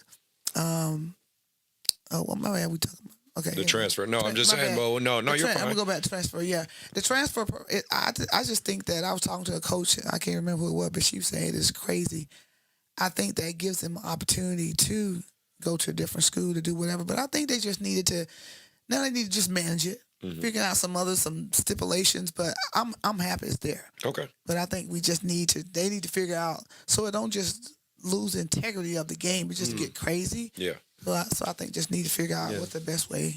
Yeah, and I'm glad it's there too. I'm in total agreement with you there. Did you have any thoughts on it? Yeah, I was gonna say I'm glad. There's obviously some positives to it. I think the one negative that comes to mind for me is it's caused people to make a very quick decision to quit on things. True. And you and all of us know in this room, you're gonna have to fight through some adversity in your life and some stuff that just doesn't make sense. And if you don't learn that trait, at some point, life is going to put that right in front of you and hit you with it. And if you you won't be able to run forever. You can do it at this level and certain things. But like I've told a parent, if they were thinking about leaving to another program and they said, you're not mad? I said, no, I said, I hope you find what you guys are looking for, though, because eventually he's going to have to fix this issue. And whether you think I'm lying or wrong or being too harsh, you can't run forever. It's something my son, I told him since he was a little boy, if you join something, barring a medical emergency or something like that, you will never quit anything as long as I'm around. And I have a decision, a say-so on that, because quitting is a non-negotiable for me in life.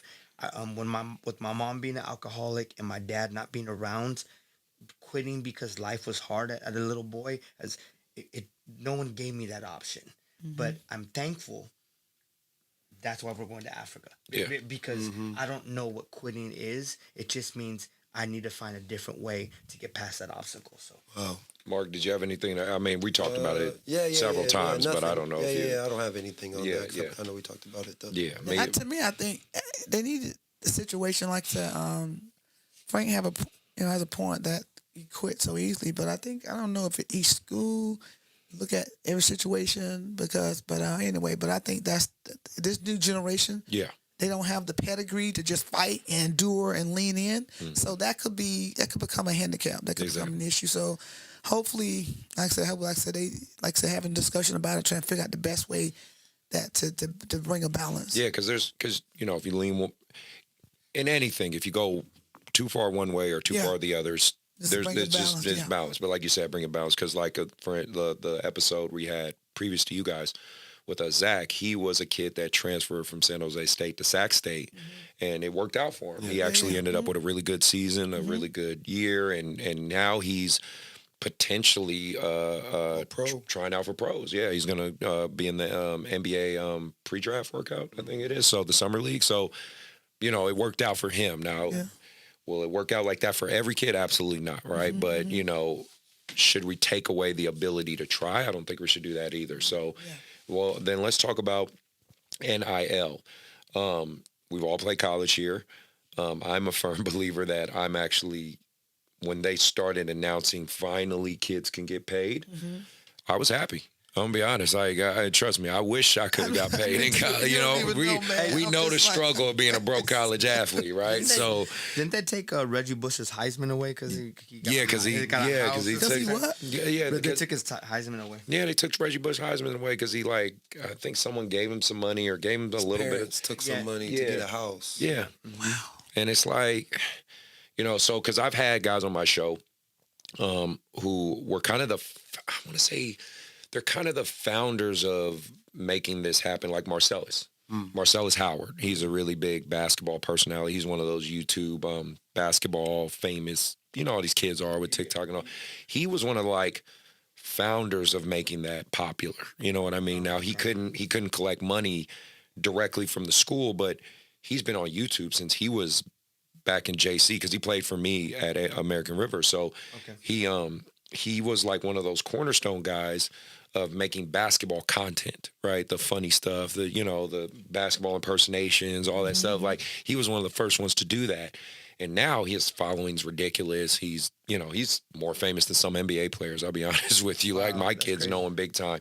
And now there's kids like Drifty J and some of those guys who have now become famous. And now, if you have a social media following or strong enough, and now you're going to college, you're gonna make money. You can make serious money. Yeah, Angel Reese being a huge example of that. Exactly.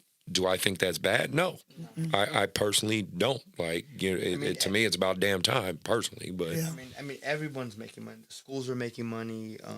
All the adults, all the people that aren't even necessarily doing the work. I mean, they're making money.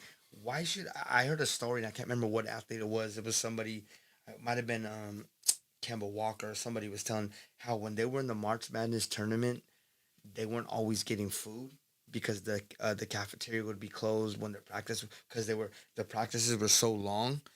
When it was over, the cafeteria was closed already. So you're talking about a kid trying to win a national championship for a college. There's no food. He doesn't even know if he has food that night. And so, yes.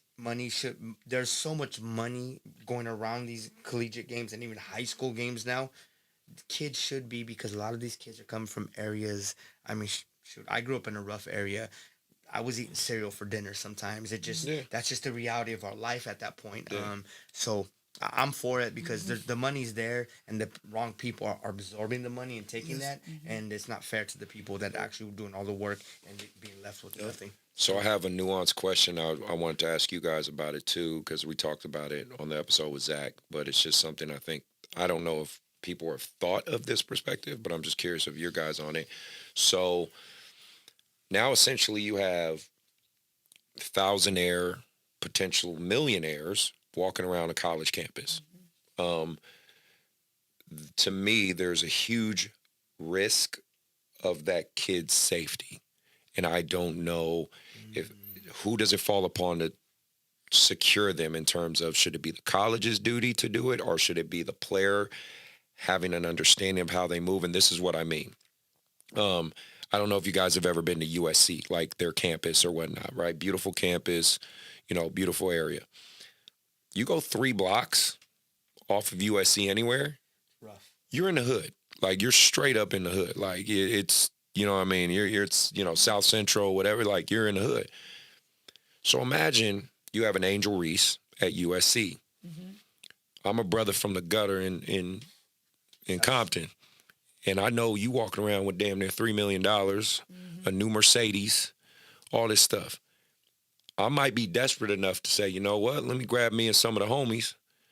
Let's put some backpacks on. Let's pretend we college kids. Let's find out where this girl is at. And we gonna lick her. We gonna get a lick. We gonna rob her. If Kim Kardashian could get robbed, right, in France by some old guys, it's safe to say. So that's why I'm like, it's a good thing, the NIL deals, but now you really do have like 19, 20-year-olds walking around. Because, you know what I mean? Like, I know there's college security, but I'm going to keep it a buck with you. That rent-a-cop didn't do shit at all. So, you know what I mean? Like, you really have millionaires walking around school now. True. I think that can be a dangerous. Now, again, you got to hopefully have people in their corner that are saying, hey, we know you want to go to this party, but nah, you can't do that. Like, oh, you want to do this, you can't do that. But what if you don't, right? What if, because we brought up examples of like the kid in New Mexico that got set up and had to, his name was Mike Peake, right? Yeah. Mark, if I got it wrong. Because one of his players went to that school. New Mexico State. He went to New Mexico State. Kid got set up, was basically ambushed, had a gun on him to protect himself, and he ended up killing somebody in self-defense. Wow. You know what I mean? And most likely they saw him as a target. Why? Because he got some money. You see what I'm saying? But and it's so hard because today's generation, they post everything. Yeah. And they don't hide like their success. So I don't know if you can really control that, because whether you're an athlete or not, let's say you're a YouTuber, like you said, and not even playing, and you hit it big and you do well. You definitely can't control it, but I'm just saying, like, do you think the schools should come up with some type of... Okay, I think maybe you could put it... Or do you put it more on the athlete? You know what I mean? I think it's a combination, but I think because they're still not full adults, like they haven't... This is their first... Some of them, it's their first environment where they're kind of on their own a little bit. I think the school... There should be something... Because with the amount of money that's being floated around now. I'm pretty sure that the athlete, the coach... that each team have their own security, that the school have theirs. But obviously, if you're making $3 million, it changes the narrative. Yeah, you know what I mean? So you might, then if you got your own, I don't know, that probably something you think it's pretty tough. Like what do we do about it? That's just how my brain works. Because, you have to, in order to win war, you have to think like the enemy for a minute. Yeah. So I think that, I'm just saying that's something to consider. So they might, that might be something I think the school has to sort of be about security. But when they leave, then they pretty much, they might have to get their own. Yeah, because, like, let's say, basketball season's over, right? Mm-hmm. Angel Reese is just living life, at school, finishing her semester or whatever. But that makes you a target. You know what I mean? It's scary, but I hate to... It's a reality. Yeah, you know what I mean? Because there are people, there's people in desperate times right now. I know there's no solution, I'm saying. I'm just saying having the conversation, because I'm hoping... if anybody hears this or clips this on YouTube or something, I'm just hoping that this is something that's thought about or looked at now. It definitely needs to be looked at, because like you said, these are, right now some unique, but this could be more commonplace soon enough, as we got young creative minds coming up. And like LeBron said, it's more than just an athlete now. They're finding ways to impact with their platform, and it's bringing lucrative money, because the people that are giving the money see them as helping them promote their business or whatever their name is. So they're going to keep giving these young kids who don't have a lot of business savvy and understanding of that part of communication. You're asking a young person to say, here's $3 million, go in your room and be quiet for a while. Because I know before the $3 million, you had like $3. Yeah. And now just go chill out. Just relax. And you're saying that to like a 19, 20-year-old, they're like, yeah, okay, sure. Like, you know what I mean? It's it's a nuance to it. Mark, did you want to speak on that again? Like I said yesterday, like, if you got millions of dollars, go buy a bodyguard. Like, Bronny is going to be on USC with 2 or 3 bodyguards. Yes. So to me, I think that's easy. You got the money, buy yourself a good bodyguard. Yeah. And some of these people, like, they forget who they are. And I just think of John Morant. We talked a little bit. Yeah. We're going to circle on him a little bit. Yeah. It's just, there's no quick answer, but I just, I thought was pretty interesting to talk about. Hopefully people are having these conversations. And then, I wanted to talk about the 2019 class and this weird culture of athletes and guns and violence and just all that stuff. Oh yeah, get whatever you want, bro. The whole I don't get it. You know, Mikey Williams is an example of this. Got a scholarship pulled. Allegedly, shot a gun at a party. 17 years old now. I think he's facing 5 years in prison. I don't know if he actually, murdered anybody. I hope not, but it's a tough scenario.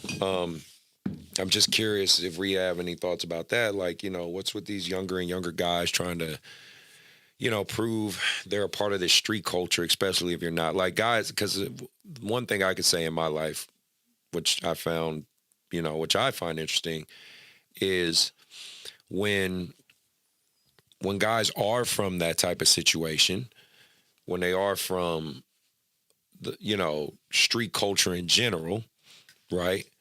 They usually don't move that way. DeMar DeRozan, right. He's a Crip. Derrick Rose, Zach, Big Zebo, Zach Randolph, he's a GD, all that, all that stuff. They don't. John Wall? Yeah, John Wall. Like, they don't. When they get out that situation, they don't move that way. You know what I mean? They're actually pretty mellow, chill dudes. They not doing what Jaws out here doing, or punching allegedly. I gotta make sure for the allegedly, punching high school kids and trying to get into fist fights in the club, and just I don't know. I don't know if it's a young thing. I don't know if it's a social media thing. I don't know if it's a cultural thing. I don't know. But I would have to say I think it could very well be an there you go. I was about to say talking to Mike. An environment thing, and I have a kid, and like I said, we're not going to use names today, who may have a problem stealing. And now to a regular person, you're like, okay, why are you stealing? He obviously doesn't have much, so he's been kind of brought along to think like when you don't have something, you just go grab it. And so with One Vision, that's what I'm saying. We're way more than just, hey, let's go hoop on the weekends and try to win medals. Like, I'm trying to help these young people see, to grow in life, truly grow, you have to be able to see past your circumstances. And that's not easy when you're 17 years old, right? Because we could barely see 5 feet in front of us. Now you're asking me to think with my mind and not use my initial thought of survival at certain points. But that's where we, as mentors and coaches and development coaches, I like that term better, development coaches. As those people, if you're not in that to help those kids learn the other part of life, and we'll talk, there's a kid that we work with, Chris, that you and I both work with right now. He's visiting colleges, and I had to let him know, when coaches reach out to you, the proper response is not, "What's up, coach?" and to me, I told him, "Hey, I could care less. I'm not giving you a scholarship, so it's okay." But I told him, when they reach out, "Hi, coach, how are you?" Yeah. Now, keep in mind, the kid doesn't have a father, and it's just his mom who's working 12-hour days. Yeah. So how often is she in the house talking like this to him? Yeah. So, I was real proud of the kid, because the next coach that reached out, "Hey, coach, how are you? How is your program doing?" And he's a great kid. So. Yes. And I know you're talking about. Yeah. And so when he did that, I texted him, I said, "Thank you.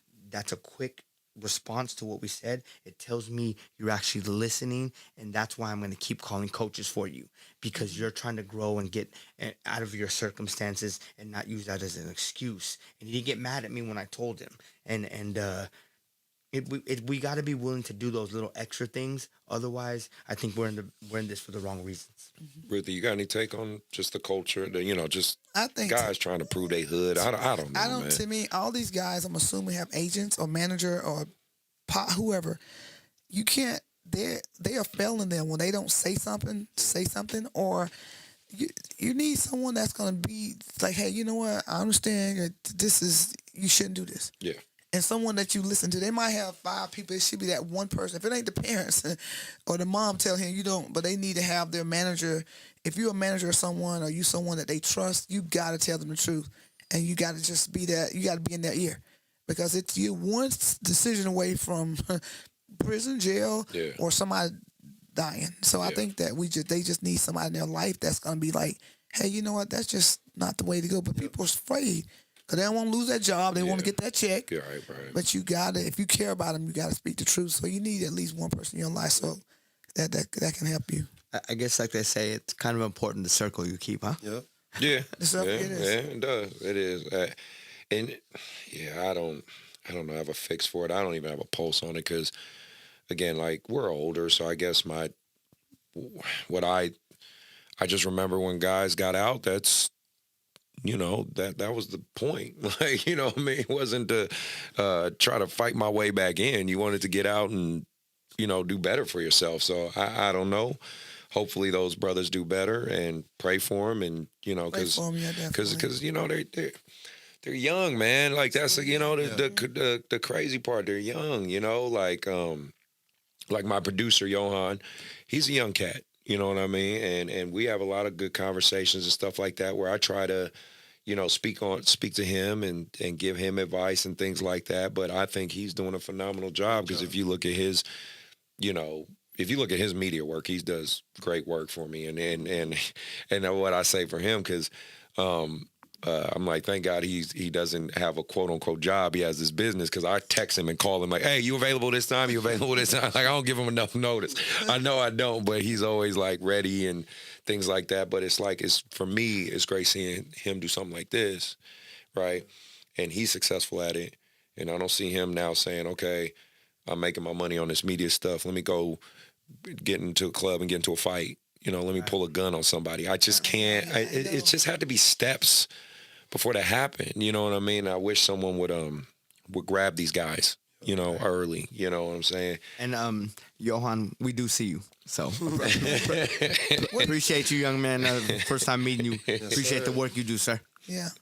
Mark, go ahead. I want to ask you a question. Do you think there's more chaos or more crimes in football or basketball? You don't know. I'll say this. I think there's more domestic violence crimes in football. Yeah. And I want to say there's more, if I'm going to use the proper term, fake tough guy bullshit in basketball crime. Right. And the funny part, this is the thing. So I used to box, right? That was my main sport before. Yeah, I was a boxer. Got my nose broken a couple times, but Sweet Pea Lou. I was a boxer in basketball, and those are my main ones. And wrestling, I did wrestling too. And funny, one thing you learn in boxing is actually being having this body of mine is not built for fighting. That's the funny part. I laugh and say about it when these basketball players like to get in fights. Our bodies aren't really built for it. That's why some of the better fighters are short, compact guys. Like Floyd Mayweather's a great example of that. Like if you meet Floyd in real life, he's like this tall. Like he's not like, but it's actually built for combat, because the one thing you learn, first thing in boxing you learn is footwork. Before you even learn hand speed, like how to move your feet, how to move in an angle. And then the second thing you learn is this is your offense and defense. Mm-hmm. So when I have longer arms, yes, I can reach you, but it takes a longer trajectory to get back to becoming my defense. When you have short arms and you're shorter and compact, it comes right back. It's boom, boom, boom. You know what I mean? So that's why Mike Tyson was such a great fighter, because yes, he was a heavyweight, but most people don't realize Mike Tyson's like 5'11".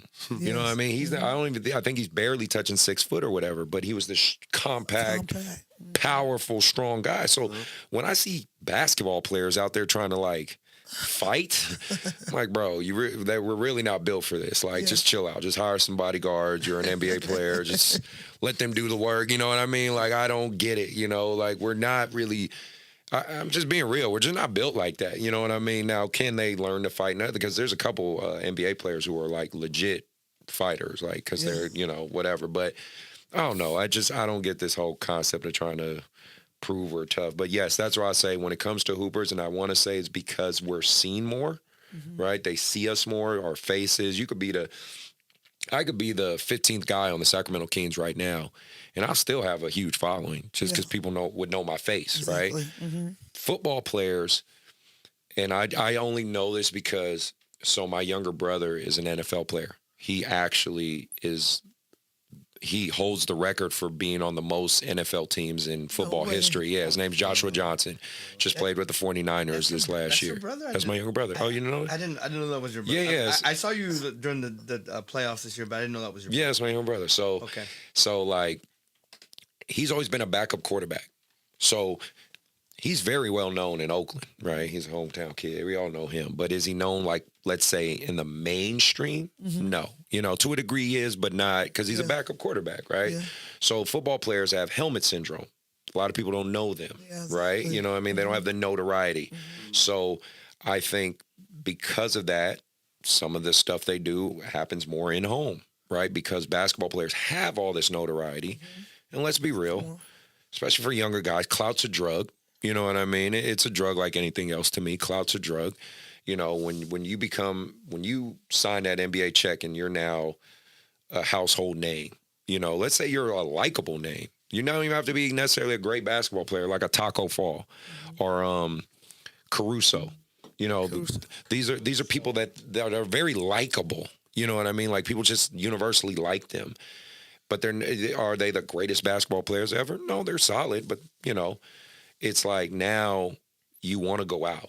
You want to go to these public places. But what you're not recognizing is there are other people in those places that they hate you because of what you are. They want to test you. You know what I mean? Yeah. How many times I've heard all kind of crazy stuff or crazy shit. Like one of my kids who I used to coach, he's a famous rapper now. His name's DB Bout a Bag. All the kids know him or whatever. But he's had conversations with me where he tells me, like, dudes are like, oh man, I want to meet DB Bout a Bag. I can't wait to beat his ass. Like they go to his concerts ready to fight him. Oh my goodness. Or take his chain, or because it's about they want that clout. So That's crazy. I don't know, man. It's such a weird circumstance right now. Well, we live in a society where like we can't see other people winning if we're not winning, and like I said, those things got to change because people above us, or quote unquote, people with money that control certain things in life, they love that we fight with each other so much because that's why we're never able to progress as a society or our culture because we're too busy fighting with each other. Yeah. Yeah. And then the other people with the money, they're not worried about us because one or two of us might slip through and go to school at Harvard or whatever and do something. But the rest of us, we're still on the bottom ground fighting each other. And none of us have even amassed that far. But we can't because our brothers are trying to take our legs out as soon as we get somewhere. Yeah. So what can we do? And that's really, Chris, like, first of all, you inviting me here. And then me inviting you to Africa is because I want, regardless of our background, regardless of our race or anything like that, we just got to start helping each other because the more, it's like this one vision, that was specifically because one, like a fist. Yeah. I myself, I can go out there and do certain things, but I'm only one person. If we get everybody on board and then we get YBA and these other programs, and we just start forming this like powerhouse. I know what you're trying to do with the shoe circuit. Yeah. Like if we can do that and stop worrying about who gets the credit, then we just got 5 kids from Sacramento, all got D1 offers. Their lives changed forever because of this circuit. Now, we should be congratulating you. Like the kid that we're talking about going, hopefully signing it tomorrow. I told you, I say, I don't need to be in the front of that line when the kid signs. The kid signs, we all played a part in that. Why can't we all celebrate that together? Yeah. Ego. I hate to say it. It's just ego. And that's something, and that's really why I want to work with Ruthie and let people know, as a man, I don't need to be in front of her. She's done more than me in life, and I'm okay with that. Yeah. Not that she like makes me feel that way, but I'm just saying, Ruthie, it's your turn to be in front. You've earned that right. I'm gonna let you be there. I'm comfortable being 4th, 5th, or 6th. It doesn't matter to me. The fact that you have me on your team and consider me an integral part of your team, that's enough for me. I don't care what the world thinks. Very cool. Dope. I wanted to talk about back to the WNBA. Like I said, we got like 2 or 3 more things and we're out of here, right? I wanted to talk about what I've been recently seeing, and Mark, maybe you've seen this too, but WNBA players getting cut are not enough positions. You know what I mean? That's where I say I think you have a great idea with making another team. I do think Sacramento deserves another. It's been a winning team. conversation. I think I know at least they could use. I know the Warriors been talking about a team. Mm-hmm. It wouldn't hurt to have a team here and a team in Oakland too. I agree. So Totally we agree. definitely easy short 3 teams, maybe 4, because a lot of great players this year did not make it. They didn't make it. Yeah, they got cut. And they got cut. So a lot of them will probably go overseas. But to me, it's just that they should just get more teams because a lot of players. And then I was surprised at some of the names that got cut. And, so a lot of them was so they'll probably go overseas. But definitely, I think the WNBA. They need even a better. This year was actually with the Aces winning last year, it boosted up the ratings. Yes. So, but I still think more visual on TV games, and so 'cause a lot of people in Sacramento don't even know there was a league still because we don't have any games here. Right. You're right. So, but I think 3 more teams will be great, and that those players that they won't have to cut those good players because we want to keep it sharp and strong. Yes. But there's enough solid players that can still make Can I ask you, and again, I don't mean this in any type of offensive way or anything. I just want to have the question. There's always the conversations of adjusting the league to make it more marketable. I've heard things of shortening the court, lowering the rim, all that type of stuff. Yeah. Just curious of your thoughts on it. That's all. At one time, I thought maybe lowering the rim. Mm-hmm. But I disagree. Okay. Shots will be everywhere. Okay. We've been shooting so long in that, they made the ball small and we struggled because we play internationally and we came in with a ball that was heavier than we would more turnovers, the game looked sloppier. Yeah. They've adjusted some now, but to lower the rim will be a disaster. Okay. They at the 3-point line, they might. I don't know. I bet most players say keep it as is. Right. Definitely not lower the rim. Keep the 3-point line and say, this is what I think should add to the game. Okay. I think we need a shot for 4 points. Wow. Nice. Nice. I know they're doing some. Like a further distance. I think they're like doing 4 something points. that's Athletes Unlimited. They're doing some things, but I think a 4, maybe I don't know. I think it'll be a different. I think it's time. I'm like, Well, ABA does that. They do? Yeah, the ABA, because I played in the ABA. That's when I first started. So, that would be good. If you got a steal, like in the half court, let's say you're pressing, you got to steal in the half court. This red light would come on, and the shot. If you took a 3, it was worth 4. I like That that. was crazy. This Yeah, is a they win-win. did that. That's why if you look at final ABA scores, the scores are like super crazy. It's like 163 to like. That player needs to be rewarded. Right. Rewarded for stealing the ball and going down and scoring. Yeah. So that's a real true Howard Curry. That's real. Yes, that's real. That's an old Hardwood Curry story. Yes, when I played in the NBA. But no, because my path to getting to the overseas was, I played every semi-pro circuit there was, PBL, IBA, ABA, whatever I could, because I went to college in Chicago, so I did all that. But no, I was just curious on your outlook I on think that. to me, I was bet if the players had a choice, they would go back with the regular ball than the WNBA. So Okay. give a play. And then, I just think like we talked to earlier about giving them a platform to express themselves even beyond just being athletes. Like I mean LeBron and Steph, everyone knows who those people are. Yeah. Not just because of like what they do for the NBA. Like Michael Jordan, I'm a big fan of him, but he didn't talk much. He was marketable, but he didn't talk on tough subjects, and he didn't want to. well, a lot of that was just. He wanted to make money. Let's just keep it real. You know what I mean? He didn't say the word. He wanted to make all he gonna do money. is breathe. If I say something, I'm charging. Exactly. Yeah, no. and so when people want to tear, and I'm a big LeBron fan, I just said, maybe he's not better than Michael. What the fact that he's in the conversation, that's enough. Yeah. You're in a conversation with arguably the best player ever. They're questioning whether you're better than him. And you can go back and forth. It's opinion, how you look at things, but you're in that conversation. You're doing the right things. Yeah. Did you have anything or any thoughts on that one, Mark? No, I'm a Kobe guy, so. Ooh, Black Mamba. Okay, Black Mamba still alive. He is definitely a comedy. No, and that's just something I think because I enjoy women's basketball. I like I said, I have a daughter. You have your daughters. Playing hoop now, and I do want to see it grow. I've had a previous episodes where I've had this same conversation, talking to college hoopers and different women.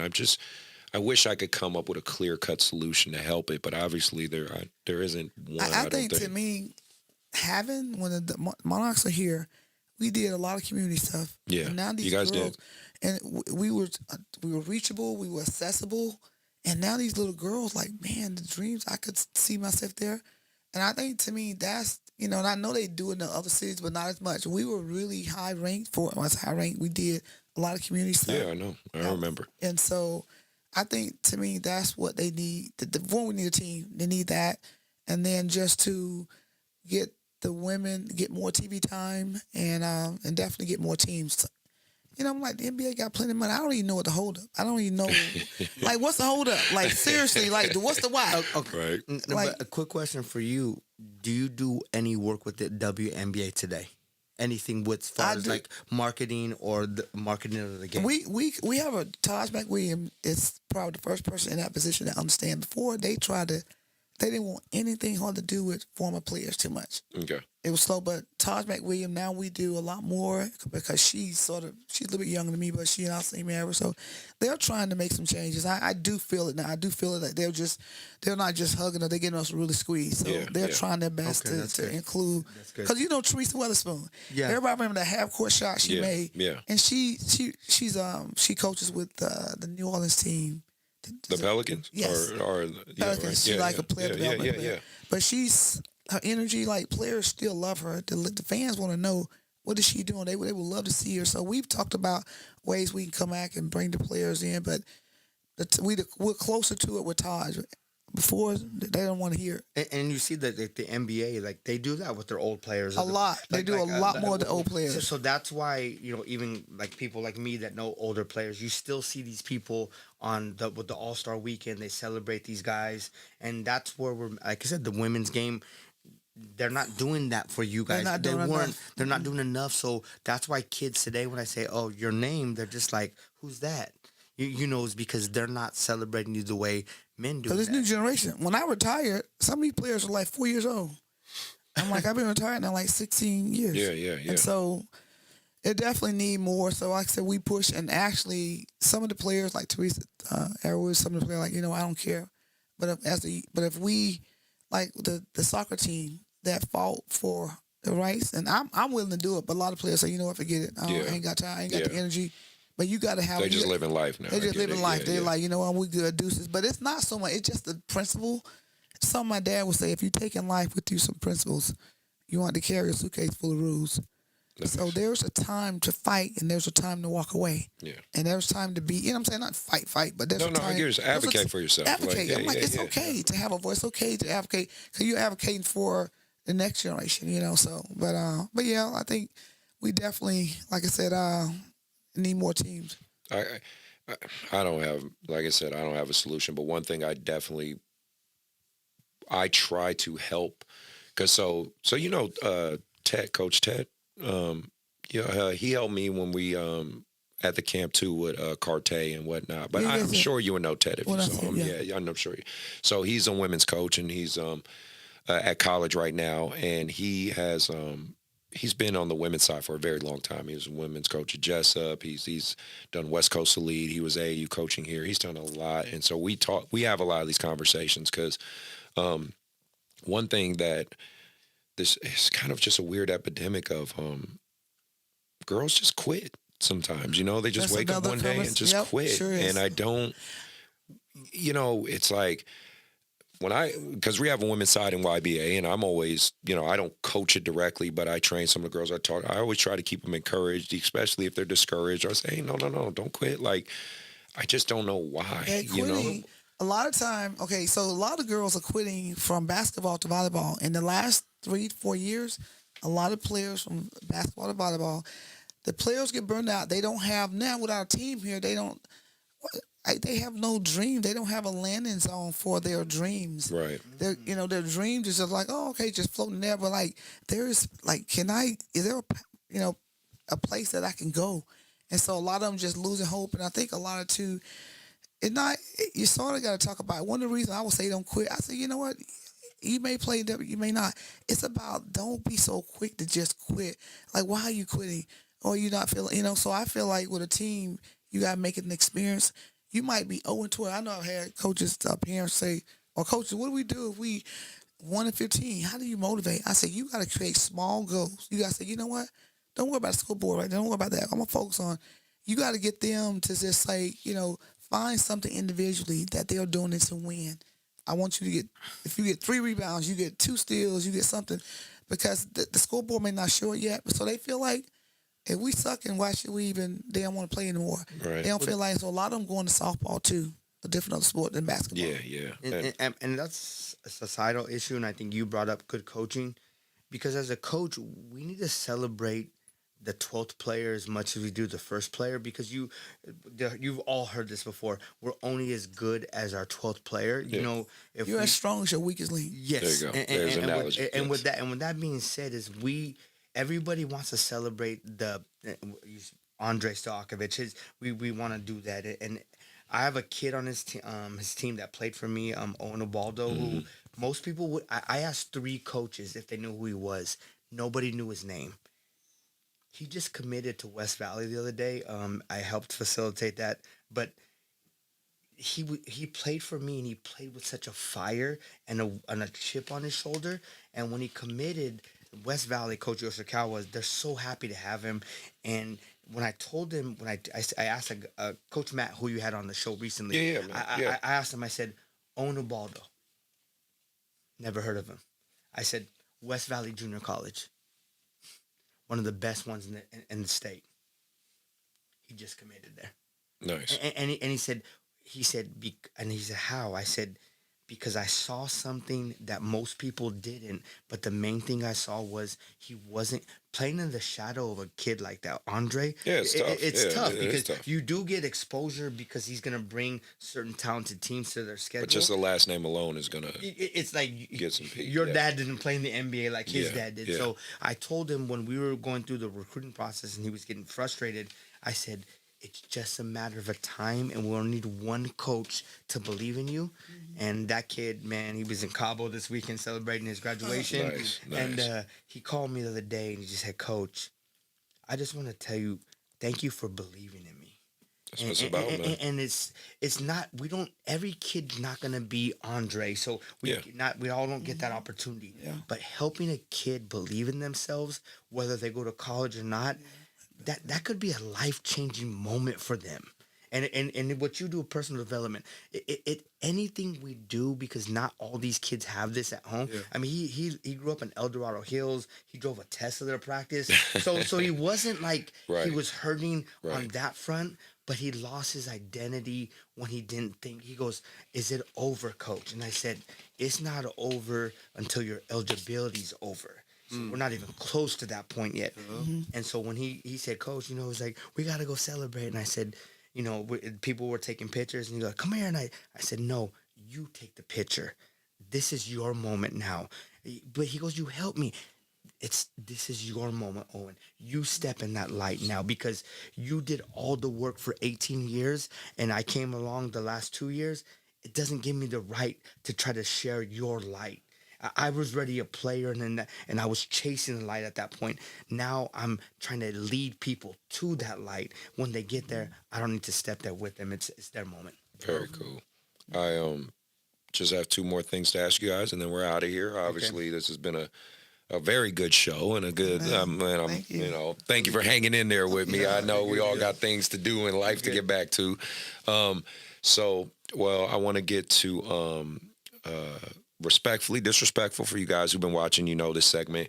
The first thing I want to ask you guys about, and this is mainly speaking to Sacramento culture, Sacramento AAU culture between trainers, coaches, clubs. Seems to be a lot of hate in terms of somebody's always hating on each other, speaking bad on each other, or, and again, I say it's all subjective. One person could look at a kid and think he or she sucks, and another person could look at that same kid and think he or she has something to offer. That's okay. I'm not saying people aren't allowed opinions. You absolutely are.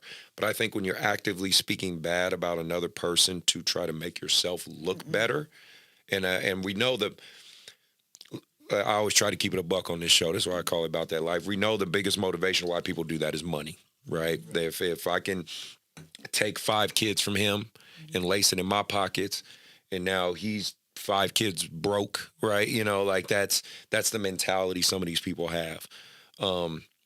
I work a normal job, so I don't, everybody know I work UPS.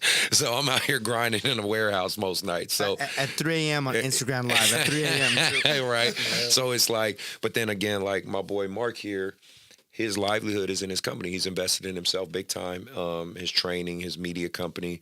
So I know how much he takes it to heart and seriously. So it does bother me if people are hating on him or something like that. I haven't personally experienced that, but if he's told me stories, it's like, I don't think that's a good thing. I just, I guess I'm just overall curious of what you guys think about that, of this culture of basketball and in Sacramento and that atmosphere. And then us, honestly, if there is any type of solutions that could possibly happen. A comment real quick. It's unfortunate. I think a person that, everybody working hard, and for you to, and you got people that do that insecure, and then you got a lot of kids that play for or been around people like that, and even they 11, 12 years old can see that in the adults or the coach. So it's just, to me, it's sad, and it's it's a character flaw. It's an insecurity. And so, to me, I think that solution is somebody else that just say, watch me work. Right. In the game, somebody, you had that with a team you playing, you got to, that's been animosity from, I think you just do your thing. If you mature enough and just like, hey, you know what, they do, but I'm doing what I do. And I know that's sort of a straightforward, but to me, that's a simple way. Yep. And that's just how I manage stuff like that. I can't control what people think about me. Can't. But I control what I do. You know what I'm saying? Like, hey, what you think about me don't go on my record. Nothing you think and say don't have to hinder me if I allow it to. So say what you want. I'm going to use it as a tool to just elevate myself. There's a story about this mule was throwing dirt. They threw this mule in the hole and was throwing dirt on this mule. This mule was minding his own business in Mississippi. Yeah. And all of a sudden, the guy was laying throwing dirt, and all of a sudden, they walked away laughing. And all of a sudden, they looked back and saw the mule was at the hole. Like, how did that happen? This mule was using the same dirt they were throwing on him to elevate. They were stepping on it and putting it on their feet, and it was raising them up. Yeah. Nice. So I think you just take negative things and just like, hey, you know what? I'm not gonna let it rock my boat. I'm gonna keep my power. I'm just gonna don't even entertain it. Just like, hey, I'm doing what I do, and just like a little spoiled kid on the ground kicking around, just ignore it. Well, and it's just being true to yourself, right? Yeah, like just being consistent. I'm a big firm believer. If you're consistent, regardless of what people think or say, people have to respect it. You know what I'm saying? That's like true. and obviously, if they're crossing that line of disrespect, that's a whole nother subject. But right. I'm just saying, like, if you're consistent in who you are and what you do, right, wrong, or indifferent, people will respect where you're coming from. You know what I mean? Did you have any insight on this one? I actually do. As my program's growing substantially in the last 6 months, I almost shut down last year because the mental health issues with my son being a priority in my life, and my grandmother, my hero, passing away in August. I had people working with me last year in the program, and I didn't realize they were destroying the program from the inside out. But I was so consumed with some of the personal issues in my life that I couldn't see these things. And I'm the bad side of is I always want to give everybody the benefit of the doubt. Like, of course. Like I'm still blaming. They made a mistake, and I'm blaming myself for the mistake. Right. And as I was going through this, I was learning about certain things, and then one thing I realized: sometimes in life, you do have to put your foot down and say, the disrespect has to stop now. Because once you've crossed that line, I can forgive you as a Christian, but I can't forget the way you're moving. And thank God I was able to get past those rough times. My son's doing better, which is a blessing. But the people have now, being, like I said, my co-director, a woman, she has gave me so many inspirational conversations. She's helped me when I was kind of steering off path. And I could sit here now and say, the problem I saw here in Sacramento is it's hard to trust people. Yes. Like literally, like you could literally say, here, guy, here, anybody, here's $100. Hopefully this will help you pay your bills and move, pay your gas or whatever. And they'll say, why did you give that to me? And just get crazy with your, I just gave you $100. Why are you mad at me? But this is what I hoped with the offer of Africa, Chris, and the stuff that we've already done already, is I want to change that narrative. I'm from the Bay, working at Google and growing up in Silicon Valley.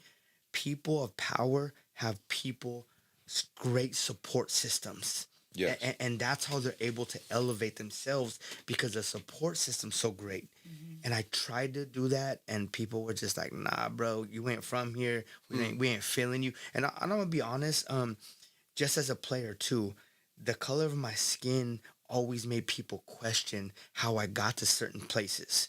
And I said, you know what? Your insecurities, I pray for you, because you know nothing about my past, yet you want to judge what you see on the exterior of my body. So as a society, can we just stop hating on each other? Yep. And can we just, like, even as someone said, well, Chris is your competitor. I said, no, he's my brother. Yep. And he's doing the same thing I'm doing. Yes, and there's so many kids, and I'll just finish with this. The table is so big. All of us can sit down and eat at it. I know that's right. But why you got people that are saying they're moving seats and saying there's no more seats, buddy? Because I took 8 of them and I'm eating all this food here. And the problem is, most people I've found here are they've never mastered the game of checkers, and I've already moved on to my second chessboard. And as you move there, you realize your greatest competitor in life is you. Yeah. And understanding doing for others without expecting anything in return, that's a game changer, a mindset changer. I say a separator. Yes. And that's why I said today, when someone say, why would you let Chris come with you and steal your moment? I said, steal my moment. No, that's gonna work, but okay, no. But that's the simple mindset. Yeah. And I said, you know what? You know how many people live in Africa, and how many people need help? I can't do it alone. So I bring my brother, and this is only the beginning, because trust me, I'm the crazy guy that has like a lot of ideas that most people don't want to discuss. That's good. Just like Steve Jobs said, you have to think different. If you think the same, we would all work 9 to 5, be bored, and live in a box that the government wants us to live in. And I say, you know what? I'm done living in a box. How about we try living in some open space with nothing in sight except opportunity and things to be written still and changing history? How about that? How about that life? Amen. Amen. Do you guys have any, well, this will be my last question before we do our shout outs and get out of here, but do you think, do you guys think or have any idea what could be done to help maybe bridge some of these gaps? I mean, for me personally, this show is one way I try. I agree.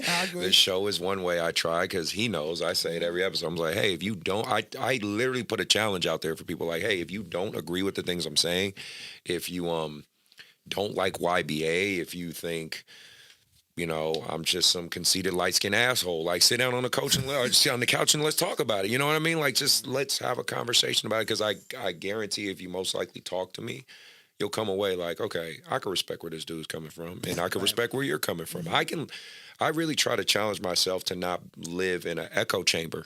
So because I don't need people to just tell me I'm right all the time. I need people to hold me accountable. My friends do, my close friends do.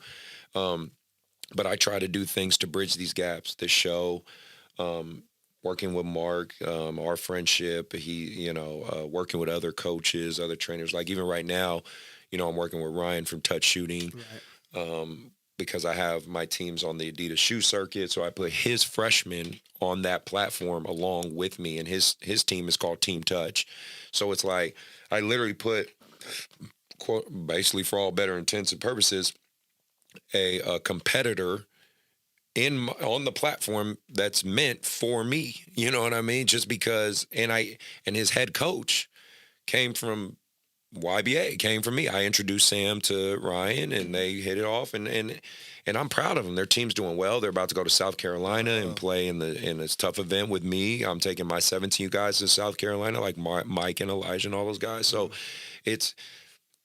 I try my best, to work with everybody, but I know a lot of people have their own angles, or like you said, they have a misconception and think, Chris just wants to take this or do. I don't try to take or do anything. I just want to help, and I do recognize I am a lot, and a little bit of luck, a little bit of business savvy, a little bit strategic things put me in a position of where I'm in today. Like you guys are here in this facility. Like, we're lucky enough to be an AU club with a facility. We have 70 teams in our club. 700 kids, 700 plus kids. When you guys came here earlier, you saw the things going on here. You know what I mean? Like, it's hard, but it's a good challenge that I've embraced, but I try to use everything I can in my resources without stretching myself too thin to help the community and basketball community in Sacramento. So I don't know. It's just a long-winded way of saying I'm trying my best. Yeah, I think so too. I think it takes everybody, and definitely platforms like this and spaces like this to talk about it and have conversations. And like I said, life is too precious to just go around have animosity, pointing the finger, trying to hurt people. I said we all, So I just say keep having the conversation, your honesty and transparency, and allowing people to say, hey, if you have a problem, let's talk about it. That'll say, I know everything. Don't talk to me. Talk to the hand. Yeah. But creating a space where people can talk, I think that's a great start. Thank you. Definitely. And I'm gonna say something that a lot of people don't like admit mistakes or missteps in life, because why? We all want to pretend we're living these perfect lives, right? Instagram is a great microcosm of the perception of perfection. I'll tell you, we played Chris last year, and I was fairly new to start playing in bigger tournaments and more opportunities. And Chris, man, he gave it to us.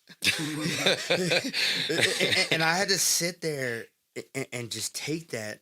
And I remember looking over, and they were kind of laughing, and they were looking at me. When I coach, I'm crazy. Like Chris, You're passionate. You're passionate. I'm passionate, and I'm still coaching my guys. We're down 30-something or whatever, and I'm still. And my kids like, Coach, look at the score.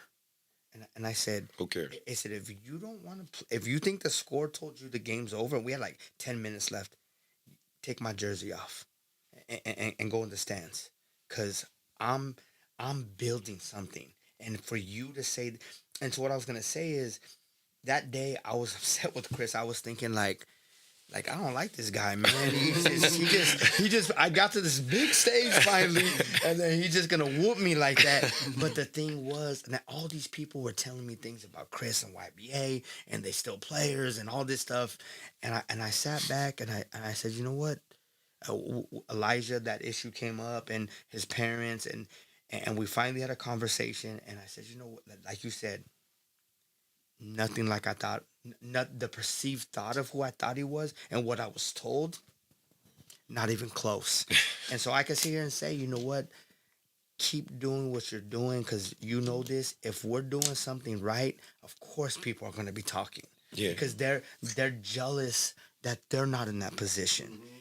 And so I just applaud you for this platform is special. Thanks, man. 49 going on probably a 99 soon. And you guys, what you do, you give up your free time. This is not $1 million enterprise at the moment. It could be the way you guys are moving. If it happens, great, but I'm not. Yeah. I don't do this for the money. Trust me. but that's what I'm saying. I because I'm crazy and I'm up at the gym at 3:30 in the morning. I see you post that you're at your job and just and I said, you know what? There's just a dude who loves helping people. Mm-hmm. And if you can't see that, I just want to pray for you, because whatever's ailing you to be so angry at him or you or anybody else, it just, that's where usually the root of the problem starts within, And if you want to change Sacramento and you want to change the perception of everything, we have to work on ourselves. And self-reflection and self-change, well, it's not as easy as changing your underwear every day. Right, you're right. You know, it's just so that comes with a different kind of set of rules. But like I said, I want to commend both of you for what you've created already and continue to do. And thank you for the opportunity because you've given me some ideas. But just I'm proud of both of you. Thank you. For this space. Appreciate it. And thank you for having me here today. Oh, absolutely. Mark, did you have anything to chime in like on I that said, one? man, just the power of collaboration. So it takes a village. So that's all I have to say. Yeah, no, I mean it's just like I just want to see ultimately everyone thrive, you know, and just be good members of society. My biggest motivation is my kids. I think that's everyone's motivation at the end of the day. I want my children to grow up in a society. No, it's not going to be perfect, but you know, fair. Keep them safe. Like you know, I tell them, you know, I feel very proud of the fact that I can bring my kids in here, and you know, they go, "Dad, what do you do?" You know, it's like, hey, this is what I do for a living, and on top of working my 9 to 5, and hopefully you want to be a part of it one day. Because my oldest son is 9, and he wants to play basketball. He keeps telling me, I'm gonna be better than you, Dad, and blah, blah, blah. I'm like, all right, whatever. And but he's actually freakishly tall for his age. Like, if y'all saw my boy, he's really, really tall. But he sucks. He sucks right now.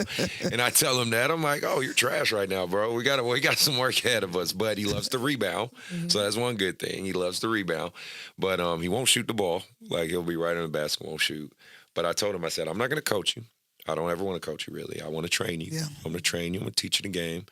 We already talked about it. He said he's going to spend all summer here with me, putting in work. I said, you can go in Dad's office. You can take a nap, and we'll get right back to it. And, Here we go. You know, so we'll see how it goes. This is his journey. And obviously, I'm excited as a dad. But everything I do is thinking in terms of when they're in high school and they're older and, you know, just things like that. I want to create an environment that they can thrive in. You know what I'm saying? So that's where it all comes from with me. Awesome. Any closing comments, thoughts, anything like that before we get out of here? I do want to give two shout outs to things that I got going on. We are starting a girls program. We're well underway. We have some great things in store for the women. Like I said, the empowerment and the platform is huge. This lady right here is going to help me, and we already talked about a couple things, but I have some great ideas of how we can do that. I'll probably be talking to you some more about some other things. Always, brother. And how we can operate in that same space. And the second thing is we're going to have our first One Vision tournament the first weekend of August. Do a little different. Maybe not as big the first one, but we're going to do DJ. I think we have a bounce house.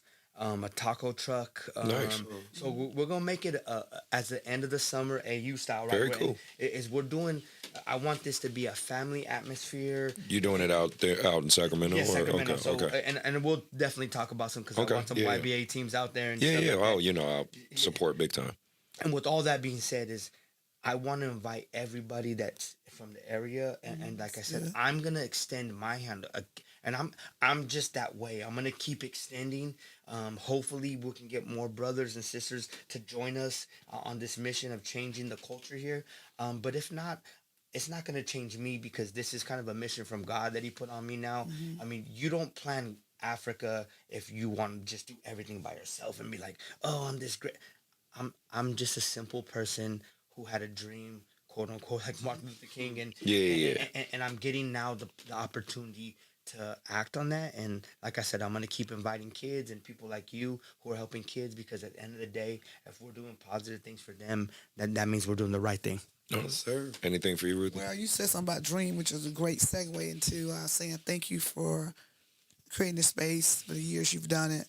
You know, knowledge is power, and being bold enough to speak up and say things and share and have dialogue about certain things. And I'm just thankful that my shout outs to all the youth out there, just reminding you to not just dream, but to dream big.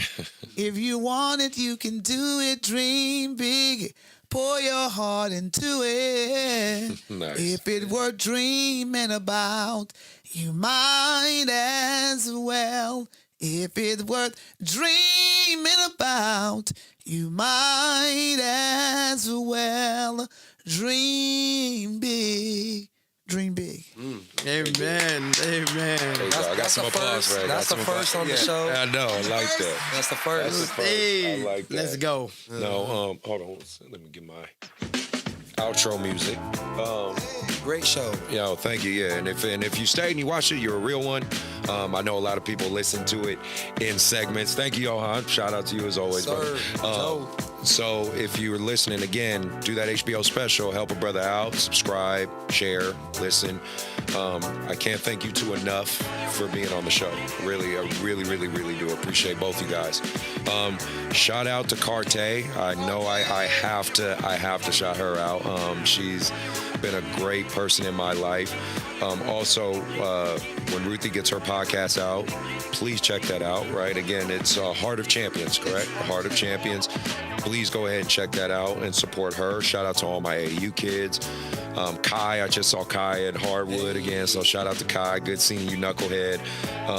Zach, again, Zach Drew Schveld. League debuted today. Drew League. He played Zach. He did play in the Drew League today. Yeah, Zach just played in the Drew League. That was the kid we had from Sac State. So, hope it went well for you, man. Hope you're learning a lot.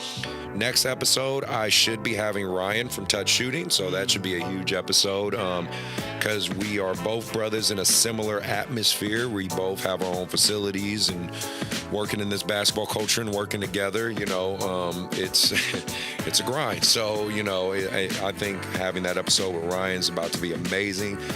Please stay tuned for future episodes and things like that. Again, do the HBO special. Ruthie, Frank, really appreciate you guys being here. And we are out. Flex out. We're flexing out, baby. Flex out.